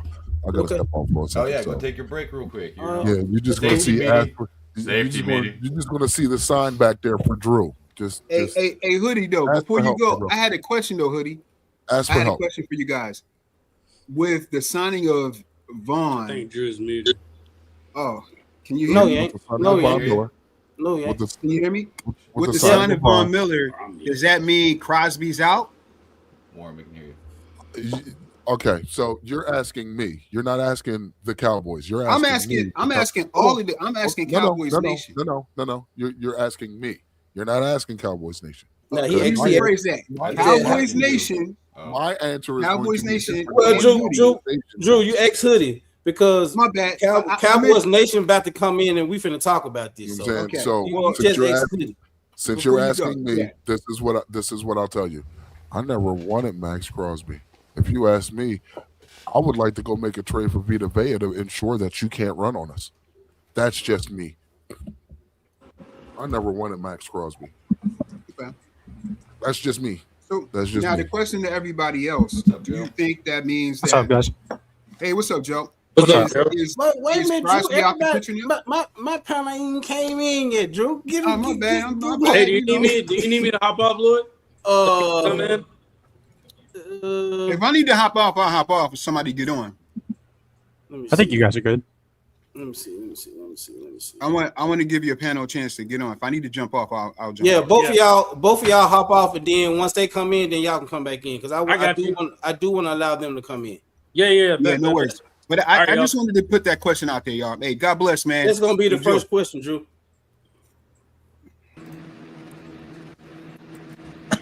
What's up, Momo? What's up, CZ? Yo. What up, everybody? We finna talk about this. Where's Randy? Where's Vinny? Yeah, where's Randy? Get Vinny, get in here. What's up, Oscar? Hope you're well, Oscar. Brother, I'm very good. Hello, Randy. What up, Oscar? All right. My voice a little slow. My voice a little. What's my voice a little bit? Oh yeah, you've been working a lot. You're probably talking, screaming over. Yeah. So check this out, y'all. I want to know everybody's feelings about when it comes to us just signing Von Miller because I think it was a big signing. My wife said she ordered some Wingstop. They have buy one. Her message went away, but she said next time she ordered some wings and popcorn. That was a nice stream. Excellent. That was an excellent stream. Yeah, it was a good stream. Yeah, I enjoyed it. Great job. For who? They disrespected my team. Both of them. Well, Both everybody sides. disrespect. Everybody Well, they were right. Commanders, So. I mean, how was they right? I mean, I get it. Oh, Let shit. me say something about this Von Miller trade. To me, you just replace somebody you lost. What? What are you That's all you talking did. about? What are you talking about? Clowney. Well, he's saying he just replaced Clowney. You But that's replaced what you 9 just sacks did. with 9 sacks. Malachi Lawrence is replacing Clowney. So Von Miller No, listen what I just said. wait, Momo. Von Miller is an upgrade to Clowney because he's better than stopping the run, and he had 9 sacks last season. I don't care how many plays he played. Okay. Lloyd, can I say something? And I got to call all y'all dumbass. No, I ain't gonna be insulting tonight. Y'all guys was the one who came at me when we got Von Miller. Y'all said, look at that from Shady Pines, that old ass I man. never came to you about Von Miller. I never y'all came about at me. Von Miller. So I don't want to hear this great signing when y'all were the one that said that he was on. Momo, we've been talking about maybe getting Von Miller for the longest. No, that's not the question. Y'all was the one who was saying last year that he was a horrible signing because he was old and washed. When y'all signed him, so no, Momo, it wasn't any of these guys. I didn't even know you. Yeah, it wasn't us. It might have been. It wasn't on this It was Joe. You was the main one. No, I wasn't. I never said anything to you about Von Miller. I like Von Miller. He's a Texas dude. I didn't know you, Momo, when y'all signed. What the hell you mean you didn't know me? I knew you. I didn't know you when y'all signed Von Miller. Yeah. Yes, we did. No, I didn't. I ate dinner at your house. Yeah, it was probably Mark Holmes. Yeah. Lloyd, don't listen to him, Lloyd. Don't be trying to troll us. Come on, man. Hey, before we start with this Von Miller talk, I do want to shout out Angry, Hoodie, Warren, and Drew. Yes, great job. Yes. And they will be back. I got some cooking right now as we speak for Saturday. That Rob A will be a part of, TP will be a part of. So I got some cooking for Saturday. Yeah, it was probably Mark Holmes. Your background. Somebody TV playing in the background. Bobo. Randy, I'm gonna start with you. Then I'm gonna go to Oscar. What are your thoughts of this Von Miller signing? How do you feel about it, and what do you think he's going to bring to the team? It ain't. People think it always has to do with how he plays. It's the leadership I'm looking at, and what he gonna bring as a vet in this room when it comes to this linebacker report. But Randy, what you got for us? Well, I think he brings to the team maybe on third down. He's going to get about 15 or 20 plays maybe a game if he's lucky. I think he's going to be teaching Malachi Lawrence and some of these younger guys how to pass rush. That's really one of the things that I think he brings to the team. If he can get 8 to 10 sacks, something like that, it's going to be a big plus no matter what. I don't care what anybody says. I'm not saying he's the greatest signing of all time, but he's going to get a few plays here and there, and it's going to be a lot on how he handles the guys on defense. So Randy, he brings leadership too. He's guaranteed to get between 5 and 8 sacks. That's how he is. Well, you left off one. He got 9. I'm happy with that because he got paid $6 million last year. I bet we didn't pay him maybe $4 or $5 million this year. I don't know. I'm just guessing. Yeah. But if he gets 5 to 8 sacks, Momo, I'd be happy with that because that could change the complexion of a game or two. All I'm saying, Randy, last year I was laughed at, mocked at in different platforms. It wasn't just mocked. It was all these Cowboy stations was laughing at him. It wasn't over here. That's fine. Well, I just think he's a good guy for third down and veteran play. But that does not mean that you're going to win games because of Von Miller. I agree with you, Momo. He's not going to start. He's going to be a rotation. He's going to get 10 to 15 plays. He's going to be a third down guy that comes in here and there. Plays. Exactly. Yeah. And nobody said that we're going to a Super Bowl. We finna win the NFC East. No, you got Cowboy fans talking about it already on social media already. That's them, Momo. We're talking about it here. I'm asking the panel their feelings and their thoughts about the Don't ask Vinny. silence. Don't ask Vinny. He think y'all going Super Bowl every year. No, Well, I agree with let me Randy. start. I think it's going to be a good teacher for Malachi Lawrence and EZ. Yeah. I mean, Yeah, I agree. I think it's a good depth move. I really do. Yeah, I do too. I'm not going to say he's going to put us over the top for any Right, reason, but right. he brings leadership and he's a teacher, so that's what you have to look at. He's going to take what I don't he think learned he's from a- DeMarcus where If we can get off the field on third down, I'm for it. Exactly. I am too. Exactly. That's it. Because we had trouble with You know that what I last mean? year. Yes. Yeah. Yeah, in that big game when we got to get that, that third and whatever, and get that sack or get that pressure, I think he can do it. So that's what we need. But okay. Oscar, what you got, Oscar? That's all. I mean, he's not going to be a world beater. He's not the young Von Miller. Right. Well, I agree. Remember we said a couple of weeks ago we need that guy maybe to come in and settle the defense down when guys get a little overexcited or maybe miss an assignment and the young guys make a mistake.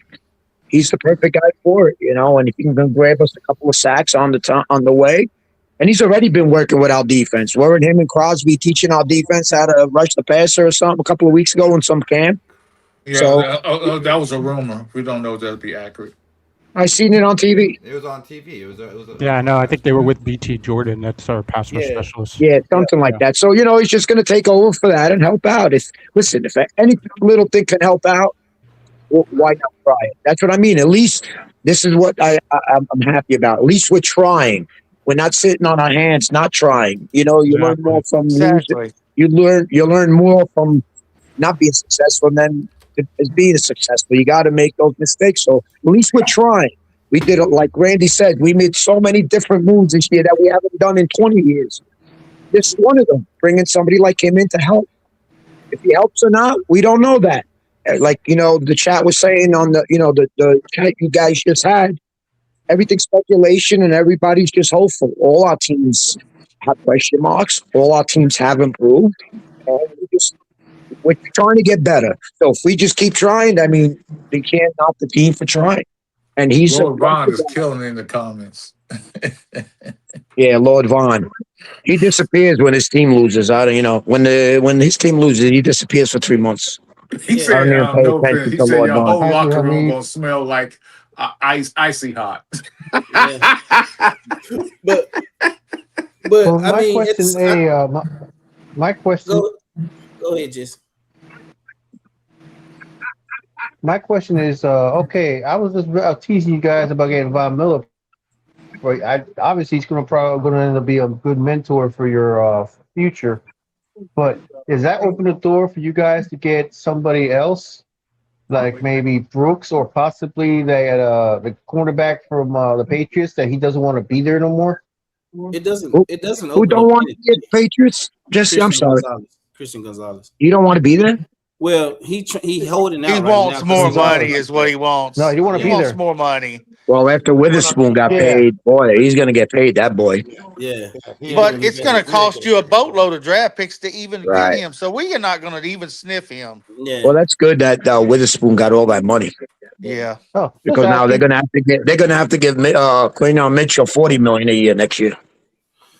And see, Von Miller's he's gonna come over here and do what DeMarcus Ware did to him in Denver.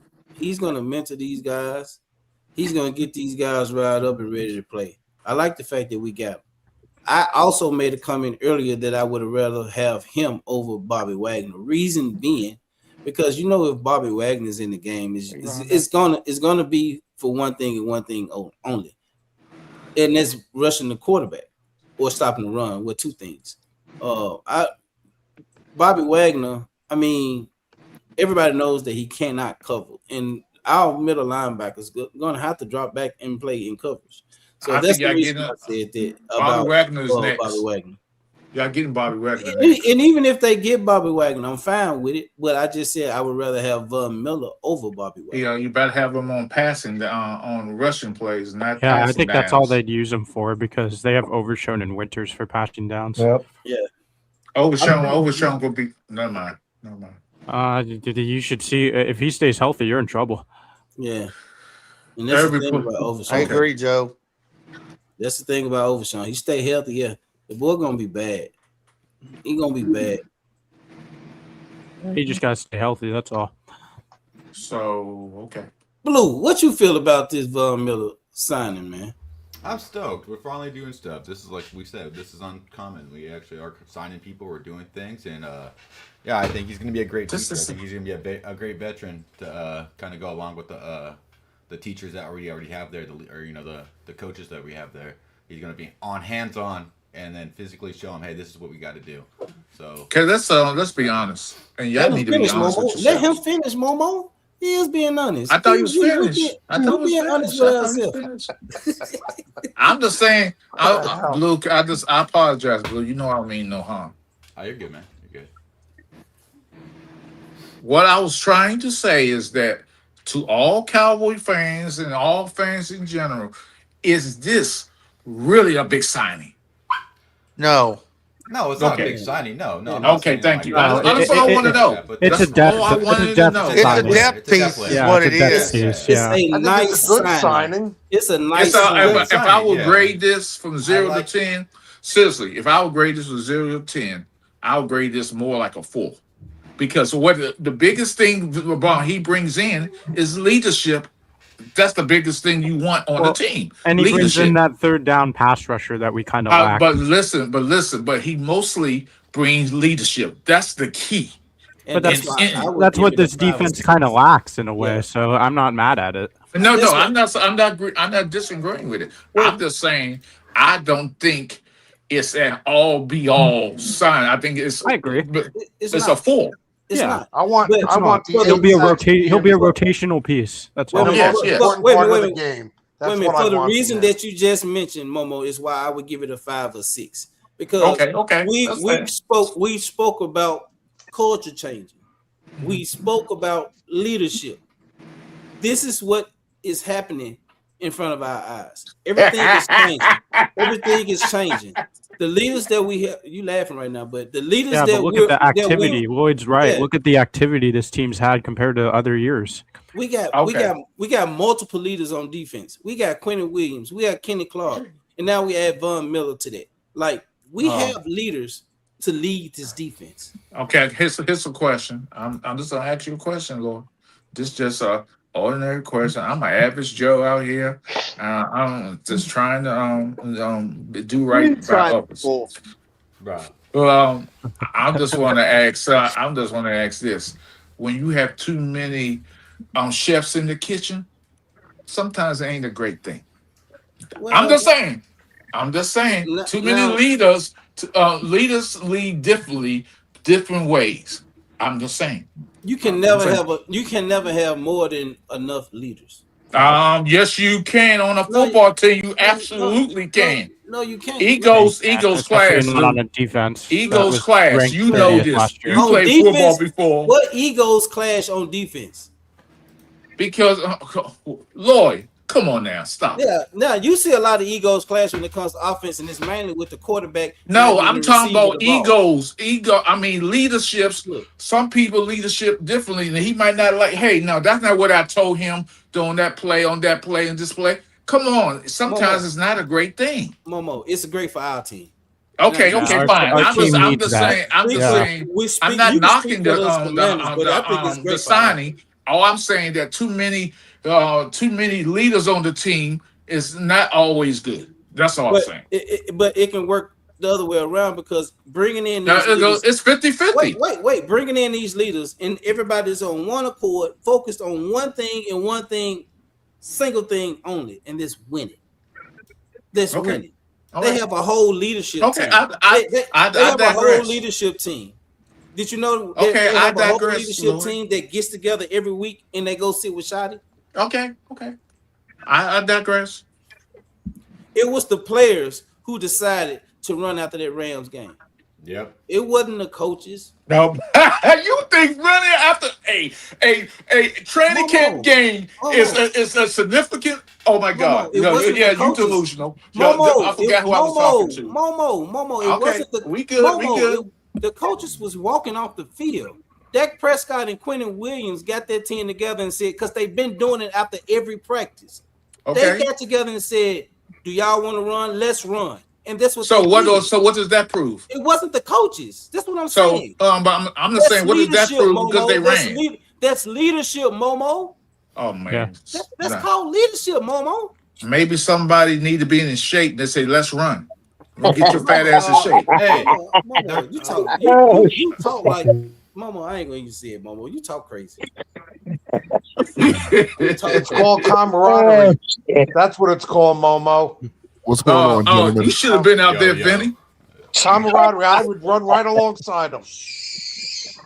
Well, even the all I'm birds gonna say laughing is at this. your ass. All I'm going to say is this. Lloyd, I appreciate you bringing me on, bro. I appreciate you allowing me the opportunity in real time to fry chicken on your show. That was so much fun that I want to do it again. Because that boy Eagles Drew, I don't know what he was thinking coming on here, being so contradictory, self-sabotage. I mean, self-sabotage. But on to bigger and better things. Von Miller signing. How do I feel? Okay. We got an elder statesman. We have a veteran in the room who can also help bring along Malachi Lawrence, depending on who we decide to move on from Sam Williams.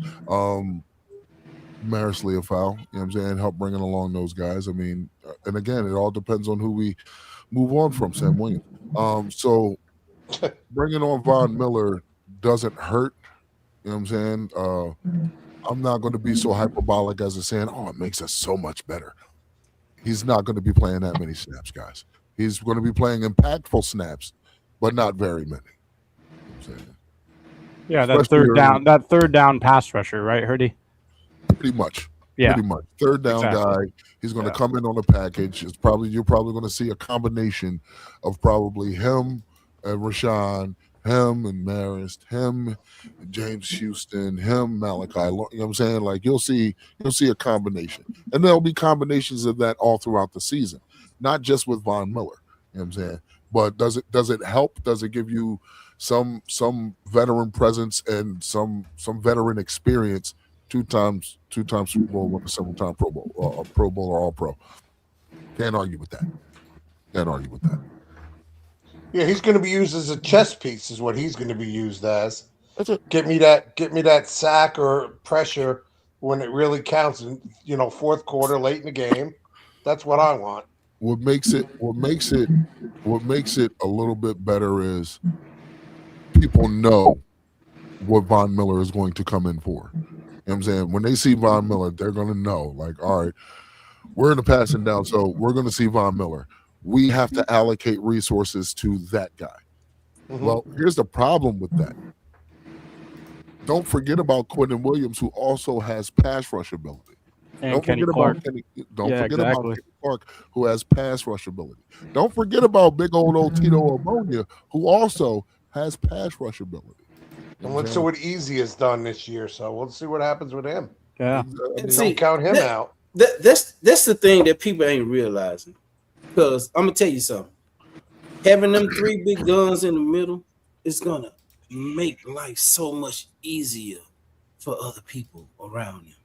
Having Quentin Williams, Kenny Clark, and Tito and Bullet, it's gonna make it so much easier for the other players. Most of these players has not played with a D line like what we have, and I don't care what nobody say. We have a fucking great D line. And has Quentin Williams played with somebody as good as Kenny Clark on the Jets? Hell no. No. Yeah. Never had nobody that good beside him. Exactly. And Kenny Clark ain't never had nobody that good beside him. Exactly. So I don't care what nobody say. This defense finna be ready. Yeah. Y'all aren't mentioning one guy that I think is going to really be a star, and that's Barnham. I think he's going to, you put him on one side, you put Overshown on the other side, you put Winters in the middle. you're going to have pressure. That this defense is based on who's going to be going to the quarterback. It's not necessarily going to be the edge rushers. He's going to have people coming off the middle through, all in all these gaps. People just don't understand. Defense is predicated on blitzing from every direction of the field. That's why he wants players to play in different positions of the field. That's the big thing here. Our defensive, our edge rushers may not be all the edge rushing. You can put Barnum on the inside; he may come and go straight to the quarterback. So I'm telling you, this defense is going to be better than it was last year. With the personnel that we have, the Barhams, the Overshones, who we know what we can get out of a healthy Overshone. D. Winter showing up. Justin Barron, because you might just see him on the 53. But with the versatility that you have within your inside linebackers and your outside linebackers, you literally do not have to rush no more than 4. Exactly. You literally do not have to rush. And you could still get pressure with your defensive tackles being this elite. Let me answer. You got to double Bruce. somebody, and you better double the right one. Let me answer Bruce Banner's question. He said, "Who's our zero tech?" Zero tech can be Quentin Williams, Kenny Clark, or Tito Obanya. Yeah, probably It can Quentin. be either one of those 3. Probably Quentin Williams. The thing about it, they can move everywhere on the line in the 3-4. Exactly. There's so much versatility within this defensive line. Yes, Otito Ogbonnia, he would naturally if you're looking at the archetype of Otito Ogbonnia, he's your nose tackle. Big, massive, 6'5", 330, 350. Run stopper. You know what I'm saying? He's a big, massive body. You would naturally believe that he would be your nose tackle. Well, what people don't realize about old Kenny Clark is that's how he made his bones in the NFL. He was a nose tackle. He was. Just saying. What people don't know about old Quentin Williams is he's not just a regular old DT. He could play the 0, the 5, the 4, the 3. You know what I'm saying? Like, he's a natural nose tackle if you look at his size. You know what I'm saying? But that just adds to the versatility on the defensive line to where you're gonna have to double team somebody. It better be the right one. Because for those who don't know, zero tech is the defensive tackle that's standing right above the center. Yeah, right over the center. Yes. You do not want to see Kenny Clark over your center. No. You do not want to see Quentin Williams over you. You don't even want to see Otito. Not even Bullard. I don't think you want to see any of those guys just standing over your center. And that's what I'm trying to tell Bruce. Now he's saying who's going to be the 5 tick. Either one of them guys can be the 5 tick. Yeah, either Kenny or Quentin. Yeah, LT either Overton. one of them. LT Overton. Yep. Any one of them on the defensive line actually can be. Jonathan Bullard can be. Yeah. 5 tick. That's the thing. You don't know how we're going to line up. Sam Williams. Yeah, you don't know how we're going to line up. Yeah, they can interchange with everything. And to what Randy was saying, I think Jay Sean Barham going to end up being a starter. Yeah, from 1 to 5 over Winters, they can all do it. I don't know. I think he's going to be a starter. I don't know over Winters. I don't know if an injury is going to occur, but I think he's going to be a starter. I don't know. With the groin injury on Barham, you're being limited in what you're seeing from him. But what gives you such optimism is what you have seen from him. Now remember, he's coming back to practice this week. Probably in a limited capacity, maybe the first 2 days. But once he gets back to practice, and we go into that, don't we have a joint practice this week? I think we got the Saints. Yeah, Tuesday with the Saints. Yeah, Tuesday. I hope it's in Oxnard. It is. I think it is. Yeah, Kellen Moore's coming. We're gonna see that live. Then we'll be able to see that live. All I'm gonna say is, if Jay Sean Barham is cleared and he plays, get your popcorn ready. I don't want him. And if they have that combination of Justin Barron and Jay Sean Barham, get your popcorn ready. I don't want him to play. I just want to see him. I want to see him in the next preseason game. I want to give him a little bit more time. Give him a little bit more time with that growing and just play him in the preseason game.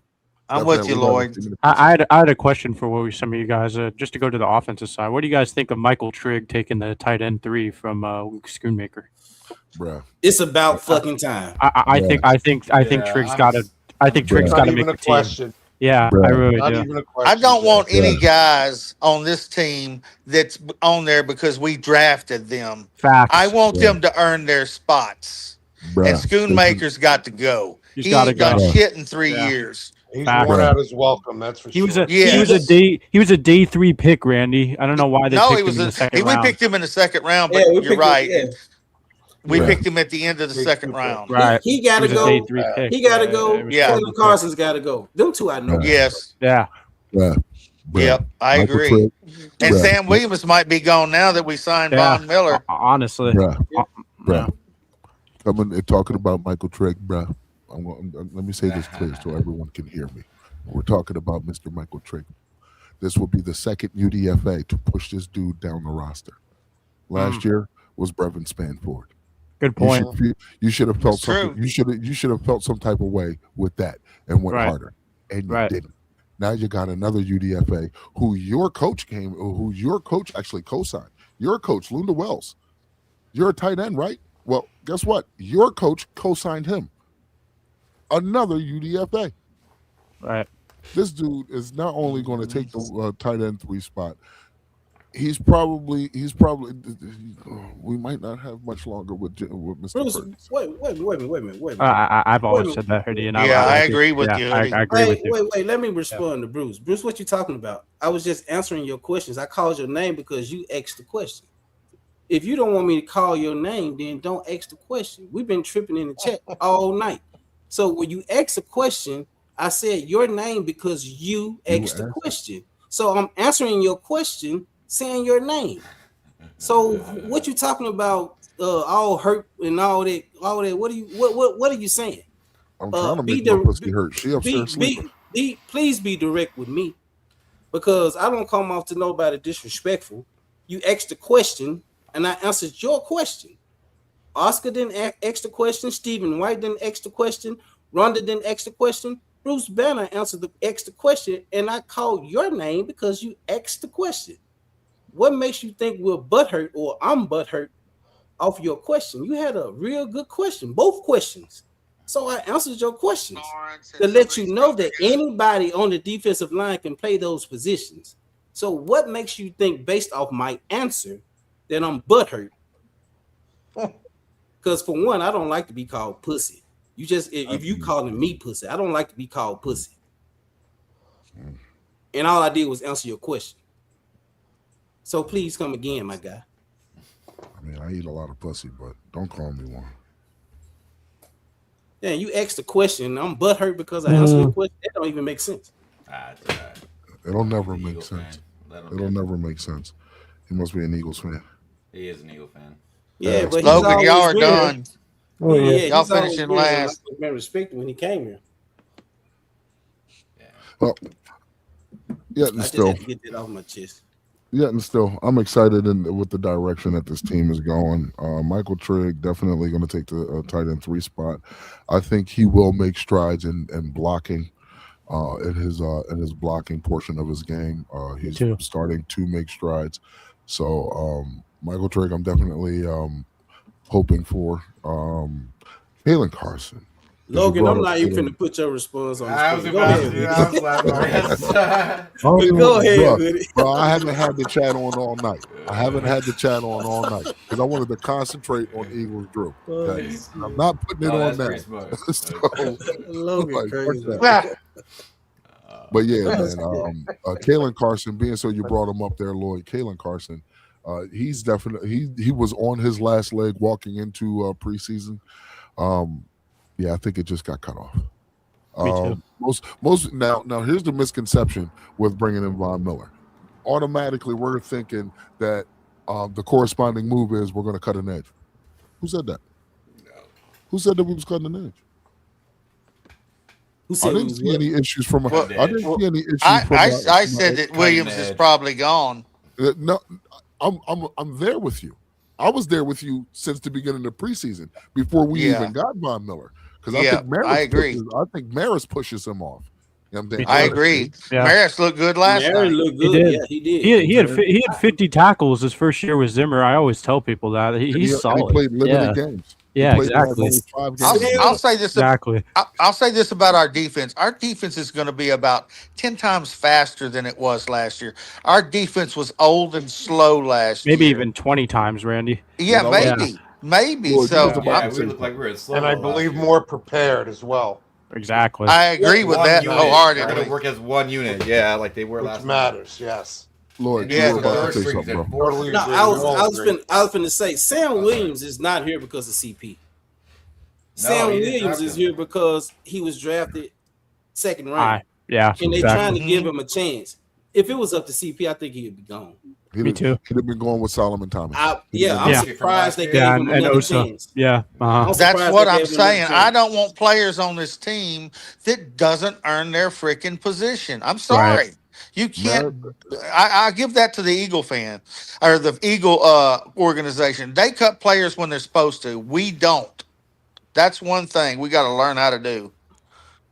Bruce said, "LOL, what I thought you fool was tripping because I asked a question because everyone started yelling. No, nobody. No, we weren't yelling. We was trying No, to. we weren't tripping. Yeah, Sorry, Bruce. yeah. You We were piece of just trying to shit. answer. Sorry that You you ain't got shit that without the understanding. Hawk. Nobody said that. Yeah, we was Hey. talking about the 0 tech and the 5 tech. That's It was good questions. It was a good By the question. way, Maris Leofau is an excellent special teams player too. He is. And he And he never got a doesn't- chance. and He he never got a doesn't get chance to play penalized. last year. No, he Yeah. didn't. Mm. And he doesn't get penalized. No. Stephen White said, I didn't do it run the Chappelle show. Stephen White, you crazy. That's my guy right there. That's my There guy. you go. I rocks with Stephen White. But yeah, we're gonna probably stay on for about another 30 minutes, then we're gonna hop off. What time? Yeah, that's fine. Yeah. Oh, yeah. We started a little early We're gonna today. play some video And I games. do I ain't gonna even lie to you. I be wanting Oscar to be a part of it, and I know he be working a lot. He's I'm missed not a few Oscar shows. here, Yeah, he missed a few shows, and I know he be working a lot. So I do be wanting to give him his time on the panel when we go live, and and give us his insight on what he's feeling about the Cowboys and stuff. Because he, like everybody else that's here, we enjoy each other's company when we're here live and talking football. So I never want neither one of my brothers that's here on this panel to miss out. So yeah, and we gonna us on the panel. We're gonna do something. I got something in the works for the panel and everything. We got a lot going on. There's a lot of things that I'm trying to implement into the live streams to where we getting good content out to the audience, to everybody who's a part of the channel, who comes to view, watch, subscribe, members. There's a lot of things that we're working on. Yeah, I'll just be patient, trying to get more and better content for you guys. And like I said earlier, y'all, I be biting my tongue doing these little clashes and face-offs. I be wanting to say so much. I be wanting to say so much, y'all. But I was told, Lord, you need to just be a host and shut the hell up. That's what I was told. Who told you that? They told me just like that. Who I told got you that? text messages saying, Lord, shut the hell up and be a host. I ain't gonna say no names, Hoodie. I ain't gonna say no names, Blue. Now let them go at it. No, they were right though. They were right. Nobody right. pays attention to CZ anyway. Blue, why you looking lost? Why you look like you froze back there, Blue? That's because Blue probably just got finished blowing one. I was about to say Blue probably did freeze he because I think was he just frozen. left. Yeah. I know I did. Fuck that. Shit, I needed that after that 2.5 hours of ass whooping we had to get on Pigeons. Well, I'm glad you got a chance to go with Drew. You've been wanting to. Yeah. He been wanting. You've been wanting it. So He's been saying it's some always outlandish shit. It's a great show. And he proved my point. He proves my point every time. So contradictive of himself. We haven't said much about that other guy that played pretty well last night. Mr. Brown. Mr. Brown. Another Brown. undrafted rookie. There's no reason to. He's speaking for us. He's honestly speaking for us. Like real talk. Sometimes it's not a bad thing. Like this is something I tell people that I work with, whatever friends I have, acquaintances, shit, even my woman. Sometimes it's not a bad thing to just shut the fuck up. Hey, Blue, we thought you had hit the blunt so hard that you just got struck. Yeah. I thought you were gone, Blue. He said I did. So No, Hey, the, bro, my you was Wi-Fi just did. like this. I'm like, what the fuck is wrong? No, he with was you? trying to fly in the background. He was waving his arms. I thought he was going to lift off the seat there for a minute. He was And on mo- stunt Damn, that's and some for good more on ass that, shit. more on Camden Brown. He was great at Brown. Camden Brown was great at Georgia Southern. Yeah, he watched some of his was. film. And Yeah, people don't realize he had 14 touchdowns last year yeah, and 1,200 yards exactly. in receptions. So people don't realize that sometimes these young players that come out of nowhere end up being good. And I think he's a diamond in the rough. Me He's too. pushing Honestly, this he's wide receiver perfect. room. He's perfect. He's perfect size too. He's 6'2", 200 about. So And those Ryan catches Fuller. he was making yesterday, he was making in college.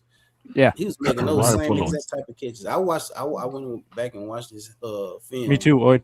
Yeah, Yeah. I'll say this too. People ain't saying much about Mingo, but Mingo made a couple catches and he ran that guy down on that punt return too. He channeled his He was inner DK. hustling. So I'll give see, that to the man. Randy, Yeah. this is the thing about Mingo. He's always been doing this in training camp and preseason. It's just that when the season starts, In the field. he's hurt. yeah. They don't reflect on the field every time. And Milton actually worked okay too. Honestly, Now, yeah. if we're gonna have that conversation, let's have it. Let's have it. Wait a minute. Um, Oscar was trying to say something on it. Well, the other thing Oscar was we here. have- My fault, Oscar. No, it's all right, brother. The other thing we have to work on really that we're not even talking. We never talk. We talk in offense, defense. This is our special team. Our special team was terrible last year. Oh, it's awful. Yeah, we got back in that Detroit game, and we were within with a field goal, and both times we gave up a 44-yard return, and then the other one was a 47-yard return. That killed us. That's how I think they scored 44 points on us.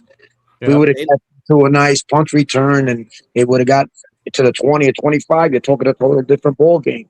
Exactly. That special teams was terrible last year. Horrible. And Oscar, it was Both bad last night I too. was just finna There say you that. go. It was bad last night. Yeah, I'm sorry. I didn't get to watch the game. I watched a little bit of the highlights. I got home at 1:00 last night, so I It didn't know. wasn't good. Yeah, the Don't worry, special teams were bad. Oscar. Don't Why did worry, we Oscar. keep that guy? That's the first coach they should have went. Him and Eberflus should have the same private jet, Right. even the stadium. Don't worry, Oscar. Don't worry, Oscar. This Saturday coming, me and Mr. Nick Sorensen gonna have a nice little man-to-man, heart-to-heart chat in the Wow. octagon. And you know, I'm from the Bay Area. 49er fans hate Nick Sorensen. They think he ruined their defense that one year he was DC. So Hey, Laura with the $4.99 super chat. Appreciate that, Laura. She said, if you can change one thing before season, what would you change? good question. Who want to answer first? That's a good question. I would go out and get a tackle to replace Steele. I don't I think like it. Steele's the guy. I like it. There you go. I would get a veteran linebacker. I think Laura. Well, I mean, on to that point, both points, I'll say this: since everybody is so down on Steele, right? Who hasn't missed a game since 2022, and we just got Von Miller. Why don't we just, since Jerry wants to say that premium picks are expendable this year, use that premium pick to go get Tristan Wirfs. Go get yourself a right tackle. Wow. Or Vita Vea. Yeah. Well, that's why I like Hoodie thinks outside the box. Vita Vea, I like Tristan that. Wirfs. But I I don't like think that. you have to go that far. I don't even think you have to do that. I think you can go get Decker. That's true. Yeah, but if Steele's not doing it, if Steele's not cutting it, why not just go? I'm Right. saying you got Decker out there from Detroit, who was a reliable tackle. Can play both sides. Yeah. So I go get him. I go sign him and put that pressure on Terrence Steele. See, Me here's too. the thing about Terrence Steele, right? It's not so much his run blocking. His run blocking's actually pretty good. He's going to get Dak killed. You get that man moving. Well, see, here's the beauty of it, right? Dak is a right-handed quarterback, which means when he takes his drop, he's looking this way. Well, the other way, because my camera is different. So he but sees the rush. He's looking this way. I'm right-handed, so he sees that coming. He can mitigate that. That's real easy for him to mitigate. It really is, as opposed to behind him, the left. Now Tyler Guyton has come along. Terrence Steele, again, he can mitigate those things. Last season, the offensive line wasn't that great. It really wasn't. The interior, yeah, your tackles really weren't that great. Okay, but a lot of that was mitigated from Dak Prescott being able to move in the pocket and maneuver in the pocket. You know what I'm saying? Like, you don't believe me? How many sacks did Micah Parsons get on him? I'll wait. How many times did the Eagles sack him in both of those games? 0. I'll wait. For as vaunted as Denver's defense was, how many times did Dak Prescott get sacked? I'll wait. Yeah, Dak was one of the least sacked quarterbacks last year. Was it 0? Yeah. You know what I'm saying? So for as bad as we think Terrence Steele is in pass pro, in which he is, there's also ways you can mitigate that. You run your 12, 13 personnel. You know what I'm saying? 2 tight ends, 3 tight ends. You give them an extension of the offensive line. And you have your running backs too. You know what I'm saying? So there's ways to get around it. There's definitely ways to get around it, but let's just kill trying to figure out ways to get around it and just go get one. Go get one that we know is proven. Who can I handle agree. himself. True. Me, I think this defense will be solidified with a veteran linebacker. Yeah, me too. Like a Jordan Brooks. If we can go get a middle linebacker like Jordan Brooks, hey, I'm getting full just strictly off great Kool-Aid. I'm telling you, I'm just getting full strictly. I don't even need no chicken to go with it. Just great Kool-Aid. Let me ask you, Lloyd. Does it necessarily have to be a trade for a veteran linebacker, or can you just pick up one? Because I have one in mind. I mean, I'm just a guy, but I have one in mind. I mean, it just depends on what that veteran linebacker brings to the table. Well, this veteran linebacker brings a little bit more youth with him, and he's played in a pretty good defense. Can we agree that the Giants had a pretty good defense over the past couple of years? As far, I knew that's what you was going. Front 7. I'll say front 7. They had a pretty dominant front 7 for a while. Brian Burns, Kayvon Thibodeau, Dexter Lawrence, Leonard Williams before he was shipped off to Seattle. Do you think he can be better in coverage? Do you think he can be? Yeah. Do you think Bobby Okereke can be better? I don't need him to be better. In Right, we really don't need him because we have Winters and Overshown. I don't. The only reason they got rid of him is because of the money wise. They wouldn't have got rid of him. Barron, I have Barron. I have Overshown. I kind of don't need him to.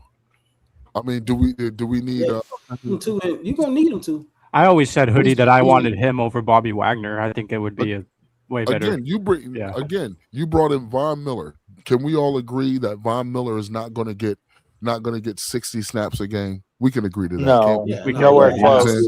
Well, the same thing goes for that veteran linebacker. I only Right. need you here for one reason and one reason only. When Von Miller's out there, you're out there.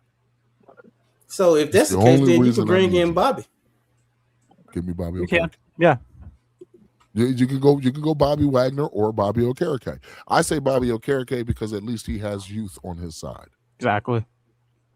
But you can get Bobby 2 to 3 Wagner more don't years. miss no damn games. True, but He still lead his team in tackles. Yeah, or I dig it, tackles. but I dig it, but you did ask a question about coverage, and Bobby Wagner ain't getting out no damn coverage. That's why I said it's a tiffy tat thing. You know what I'm saying? So if I was Jerry or the GM or Will McClay, I would definitely be like, hey, don't you think Bobby Okereke would fit so well in this scheme? Just as an inside blitz guy when you really don't want to blitz, but you just go ahead and do it anyway. Yeah, I agree with you. That's just me. I mean, shit, you done already got Von Miller, who's the elder statesman. You know what I'm saying? What is he, 38, 39, almost 40? You know what I'm saying? Like, two-time Super Bowl champ. Can't deny that. 9 sack guy last year. Can't deny that. And all he is a professional pass rusher. Cool. Give me a professional inside linebacker.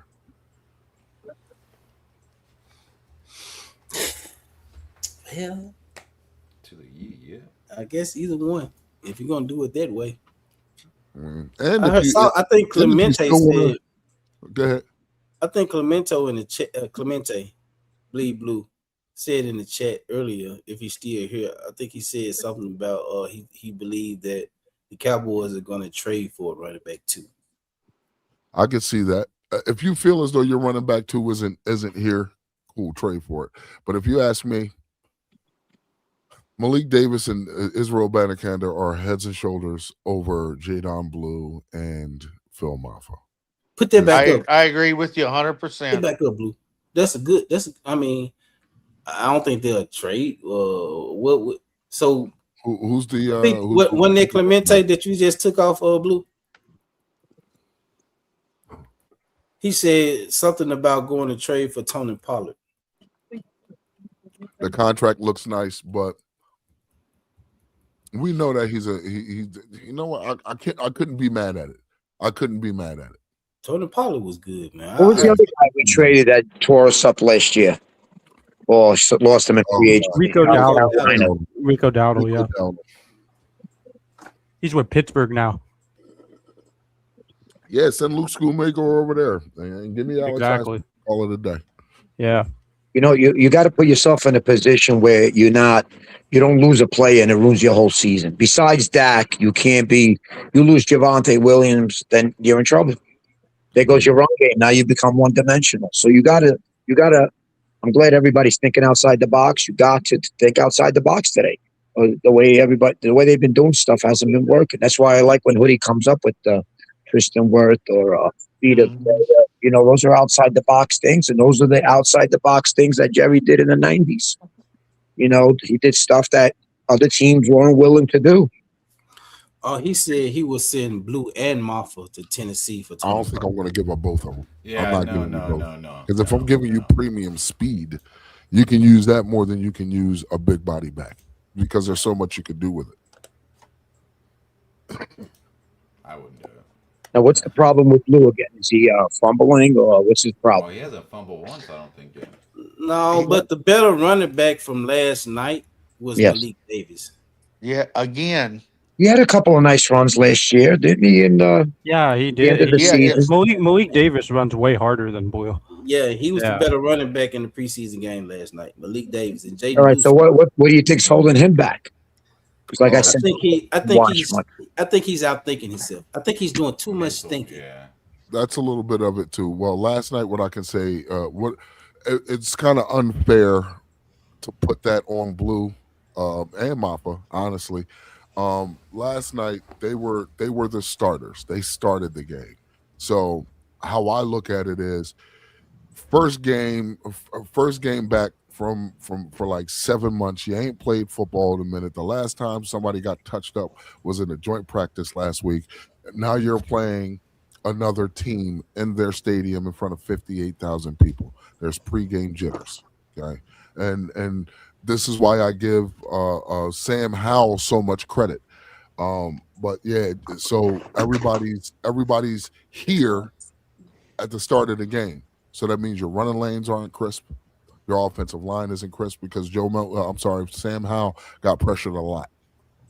There was nothing really crisp about the offense. You know what I'm saying? Routes weren't crisp. But as the game went along, it settled down. And unfortunately for Jadon Blue, his best play was the screenplay. He had 8 carries for 19 yards. Unfortunately, that's not on him. That's on the offensive line. Pre-game jitters. Everybody, and you're playing with second, third, and fourth stringers. You know what I'm saying? But as the game went along and everything settled down, you saw blocking assignments being more crisp. You've seen routes being ran more clean. You've seen your running backs getting better looks coming out of the backfield. You know what I'm saying? Joe Milton, for as stellar of a night as he had, believe it or not, Sam Howell had just as much of a stellar night. You know what I'm saying? Yep, and you got to give him just a wee bit more credit because nothing was running crisp at the time, and he was still making it happen. So it's not so much what isn't Blue doing, it's when he's playing. Sometimes it's not what you do, it's when you do it. You know what I'm saying? Mm-hmm. Well, go ahead, Ren. I'll say this about Malik Davis. When he runs the ball, it's almost like he's got a different gear than anybody on the field. He gets the ball, and all of a sudden he's in the secondary before you blink. I haven't seen Blue do that before. You can't keep waiting on Blue to develop. And if you let Davis go this year, he may not make it back to this team. I agree with that. I'll say I agree, I'll Randy. say this, and I'll let somebody else get in because I've been speaking a lot. This week, I think you're going to see a switch. I think the guys that you saw coming in the second half will be playing in the first half, and then when that game starts and there's pregame jitters and nothing's running crisp, let's see how that crop that played in the second half when everything was settled down. Let's see how they start the game. Now, if they start the game better than what the first unit started the game yesterday, then maybe Blues just got a problem. And yeah, not to mention the Banacona. He did come in. He played good too. Yeah, he had 3 rushes for 39 yards last night. Seven carries for 36. For 36. And was it 7 for 36? Yeah, and Malik had 7 for 39. Oh, okay, it was okay. It was literally an even split with those guys, an even split. Mm-hmm.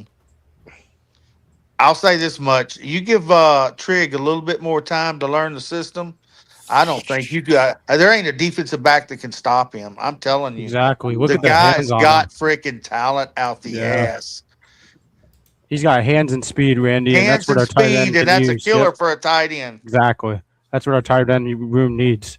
Because Spanford's a great blocker. He could teach Trigg some things. Mm-hmm. I'm telling you, that's the only knock on Trigg. If he get this blocking down, put Trigg in the red zone. Let him go in the red zone and let him go.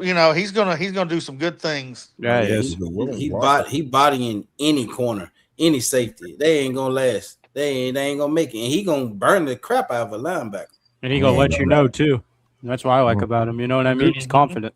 Here's something that's underrated that happened last night, and I don't really hear people talking about it. Even though we had a couple of slip ups on the offensive line where guys were getting penalized, Nate Thomas. We allowed 0 pressures, and no, we did. It's not that we didn't allow 0 pressures. We allowed some pressures. We just didn't allow any sacks. Not one quarterback got sacked. Not one of our quarterbacks got sacked last night. Not one. Right. You know what I'm saying? So that's a step in the right direction for the offense. When I say that, I'm looking at the team in totality, and I'm playing it back in my head. I haven't seen cohesion like this in a long time from these Cowboys, where the offensive line is actually holding up blocks, doing their job, and the defense literally, somebody said bend and don't break. Them motherfuckers weren't bending. They were put in a bad spot. We were giving up short fields on special teams. Nick Sorensen, we will have our talk this Saturday. We were putting the defense in a bad spot. And the worst spot that they could be put in, they still didn't break. And this isn't even our starters. And it was a vanilla playbook. Now imagine when shit gets exotic and it's your ones. Because if your backups are taken to the scheme like this, that means your ones are super well coached. Because those are supposed to be your coachable ones. You know what I'm saying? So, yeah, expect fireworks. Low Eagle said, "What up, panel? All love. Bell's news messed me up, but thanks for the Next Level Sports Lounge to show love. Lord, you a real dude, my guy. Respect always. It's always respect to Low Eagle. Appreciate you coming in, my guy. Man, life is bigger than football, my man. Life Bell's was a great dude, and we had to, show him love and remembrance of Phils. He was a good dude. He's been on this channel quite a few times. He was always in the chat if he wasn't on supporting. So like Hoodie said, there's other things before football that you have to recognize when it comes to things like that. Football, we love football, but it's not first. Bigger than football, bro. With that being said, y'all, we're finna go with these last words because I am hungry. And I have to give my daughter She sleeps with me. She has her best sleep when she sleeps with me, so she sleeps with me. With that being said, let's go with the final words. Hey, another shout out to Blue, man. Y'all don't know Blue be over there working his ass off. He be getting shit together. Stoned. Thank you. And Yeah. yeah. And Hella. I'm still working, bro. live. For those who don't know, we are with the last two live streams. We've been streaming from Blue's channel. So Blue's channel is up and running with live streams, y'all. So we got that going now. So like I said, shout out to Blue for what he's been doing for the channel and what he brings to the table when it comes to the Next Level Sports Lounge. Yeah, he's good at what he does. He be over there doing his thing. With that being said, Blue, what's your final thoughts for tonight? Oh man, it was a great show, you guys. Thank you. Like always, that face off was, it was great. It was a it was a nice little debate back and forth. I liked, we got to do the face off too. That you got to definitely do that. Redemption time. But I do want to shout out or do some. We are going to do the fantasy football show on Wednesdays. So we want to, if anyone wants to join, just hit up Lloyd on his email. We need a couple more people in there to join. It is a buy-in a little bit, but we don't know the prices yet, but we'll let everybody know before the season starts. And the draft will be on August or the 30th of this month. Yeah, 30th. Yeah. I don't know where you guys are at, so I don't know. I'm not gonna say the time. I'll when you guys sign up, hoodie's already in there. We got some people up in there. Let's go. But it was a good show. Thank you for the shout out, Lloyd. I love what I do on here. I enjoy it. It's great. He's very passionate, y'all. I'm talking about he would look, shit would piss him off, and he would not let it beat him. He would keep doing it until he gets done, man. He's very passionate about what he does, and that's a great attribute to have. So, yeah. Go ahead, finish. I got a great host, man. I got a great guy. Great team on here. We all do it up on here. It's not just me. We got CZ, we got Vinny, we got just take the credit, Blue. Take the credit. Stop. All right, thank you. I appreciate it. But keep on bringing up slide, not slide. But no, let's go Cowboys. Good signing. I'm not gonna say great, but it was a good signing for a veteran move. Learning, teaching. But let's go. Hoodie, what you got for us, Hoodie? It was fun frying chicken on here. Good coming in talking to the boys afterwards. I'm excited. I'm waiting to see what happens on practice tomorrow. I want to see what the corresponding move is going to be, or who's going to be saying bye-bye. Might even be Luke Schoonmakers. Who knows? But, with that being said, man, it's your boy Hoodie with Kush and the Cowboy Smoke Hour, man. I want everybody to have a pleasant evening. And if anybody is going through something in your lives, please do not hesitate. Call someone that you trust and just ask for help. Lord, you can say, I just want to say this, Lord, is you want to say, but you never know when you're going to hear another person's voice or see their precise. So love, say what's up. So respect, show love, and Lord, you already. Oh man, appreciate that, Low Eagle. Vinny, what you got for us, Vinny? Yeah, I just want to say that Blue made a short of you and he doing a Von Miller signing. Did you see it? Did anybody see that yet? No, Yeah, I thought you were going to say the one about Momo. That was hilarious. Yeah, that's nuts too. Hey, Vinny, I'm finna let you finish, but he made this short while and he was backstage doing a whole face-off, Eagles versus Cowboys, and he did that while he was backstage. I want you to make me a short, yeah, bro. because the signing was right then, so he had to do that on the fly. That's why I wanted to said props to him because that was excellent. He did it so quick and so professional. It was a good job. But I was waiting to see you on that one too, on that Momo joint. Yeah, Momo's a nut. Anyway, great panel and all, and chat is always great. Just thank everybody for tonight and go Cowboys. That's it. Have a good one. Joe, what you got for us, Joe? Just Just what everybody said. Thank you for having me on Talk Ball. I can't wait to watch this team play, man. This defense is going to be a lot better than last year. That's all I know. So I can't wait till the actual game starts, and go Cowboys. Hey, y'all, and Joe got his channel that he's starting. So y'all go subscribe to Joe, the Pro Sports. He got his thing going over there. Yeah, when he get it going, we're gonna be over there supporting him too. So y'all make sure y'all go subscribe to Joe's channel, man. He gonna have good content over there.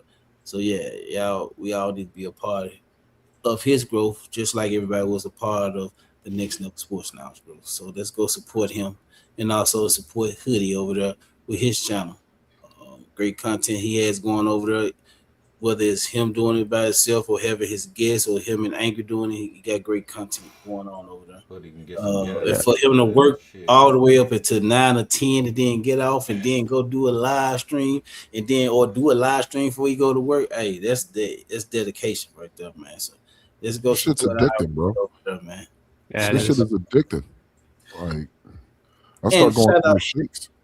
And shout out to Momo's Ranch too, man. Y'all go support Momo's Ranch. His channel is growing. He's growing with subscribers and everything. So shout out to Momo and what he got going on. He'll be at 500 soon than what we think, y'all. So yeah, let's go subscribe up to Momo. Check Momo out. Yvonne, Jesse, what you got for us? It was a great debate, guys. I was laughing my ass off. You guys going at it there. Head mano a mano. Thank you at the chat. Thank you once again to the panel here, my brothers. We did it. We can continue on to be successful. Keep up the great work, and especially Momo. I know you're here listening to me. One, you're a good brother, and thank you for dedicating a whole short on me. You trashed me. I loved it. Laughed my ass off.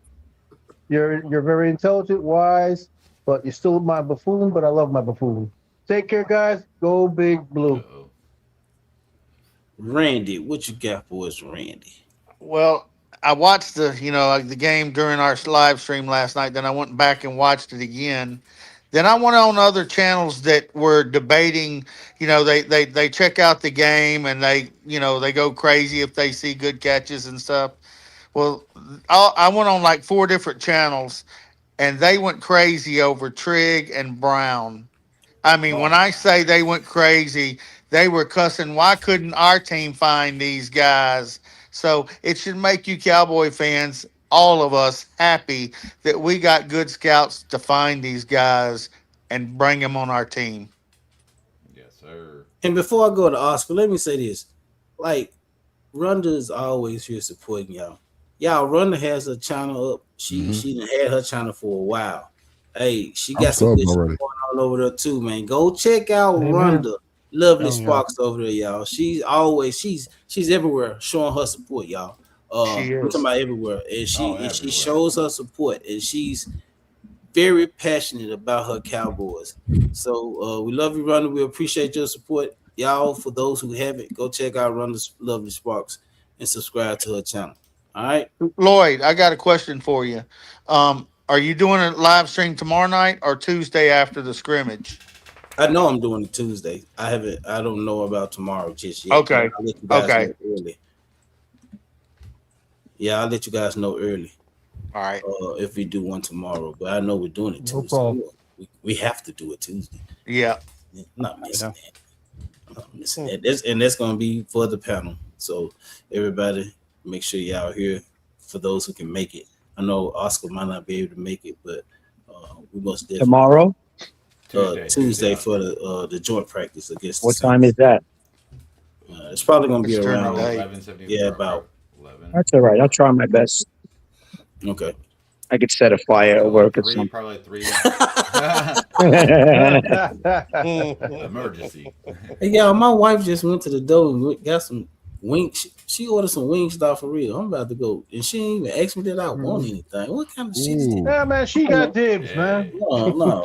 Go ahead, Oscar. Give us your final thoughts, man. Yeah, it was a great show. Everybody thinks it's always about the panel. It's not. Everybody's included. The chat is just as much as the family as we are.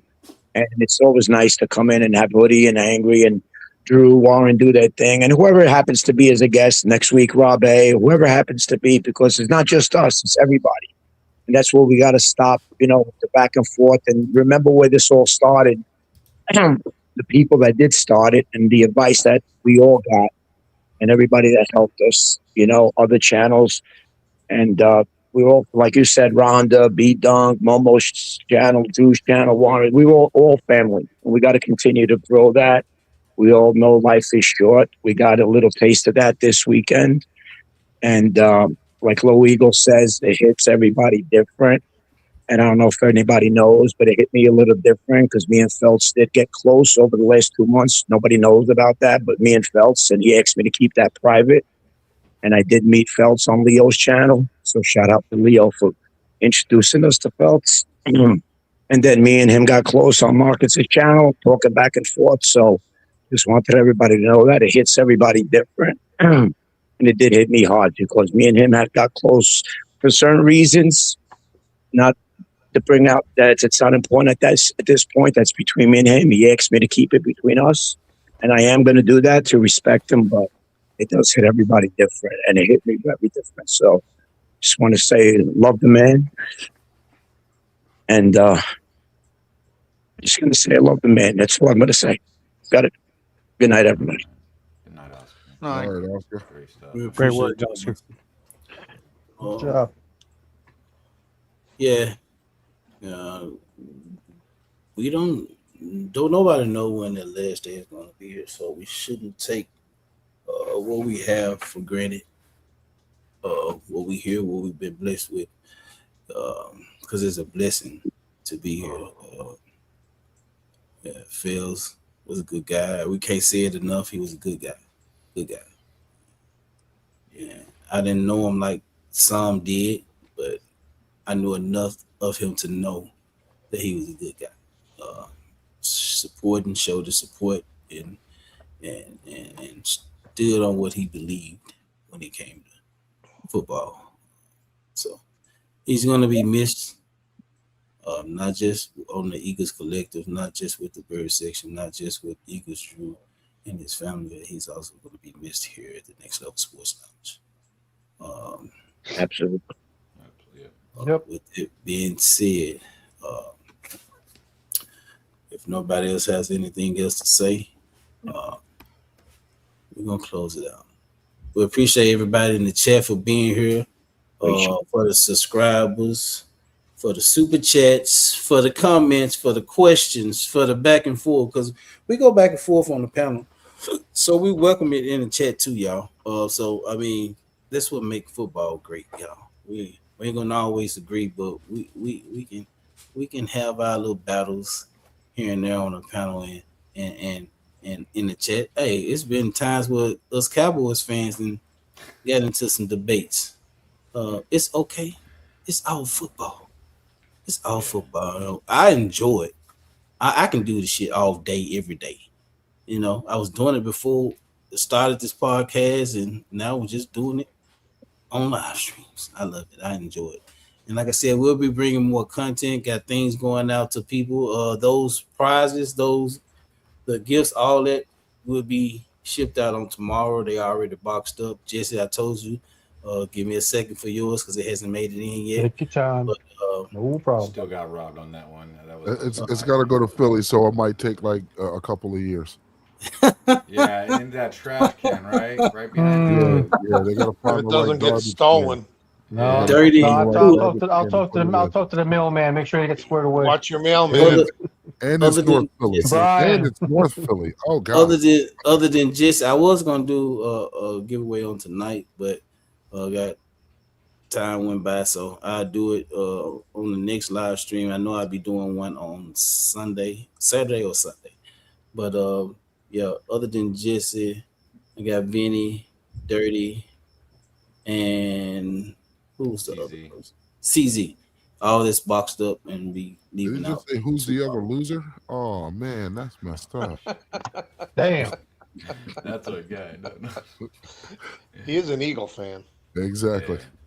Exactly. Damn. Yeah. Oh man. It being said, y'all, hey, we've been streaming we streamed from Blues Channel, Next Level Sports Lounge. We was on Twitch. Rumble. Well, we didn't do Rumble tonight. We didn't do Rumble. No, we tonight, didn't do but we Rumble. did I do got Twitch. you on YouTube. I got you on X. Like, Yeah, that's what Hoodie right. Hoodie was on here. Warren, Drew, and who else was the other person? Angry Cowboy. Angry Cowboy. Angry. Angry Cowboy. So we was on a lot of different channels on tonight. We appreciate the guys that came in for the face off. It was great, and we're looking forward to doing more of those. And with that being said, y'all, until next time. Peace. This is Lloyd behind the mic, let the cameras roll. The Next Level Sports Lounge, yeah, you know the name and the goal. Yeah, yeah, yeah, yeah. Yo, this is Lloyd behind the mic, let the cameras roll.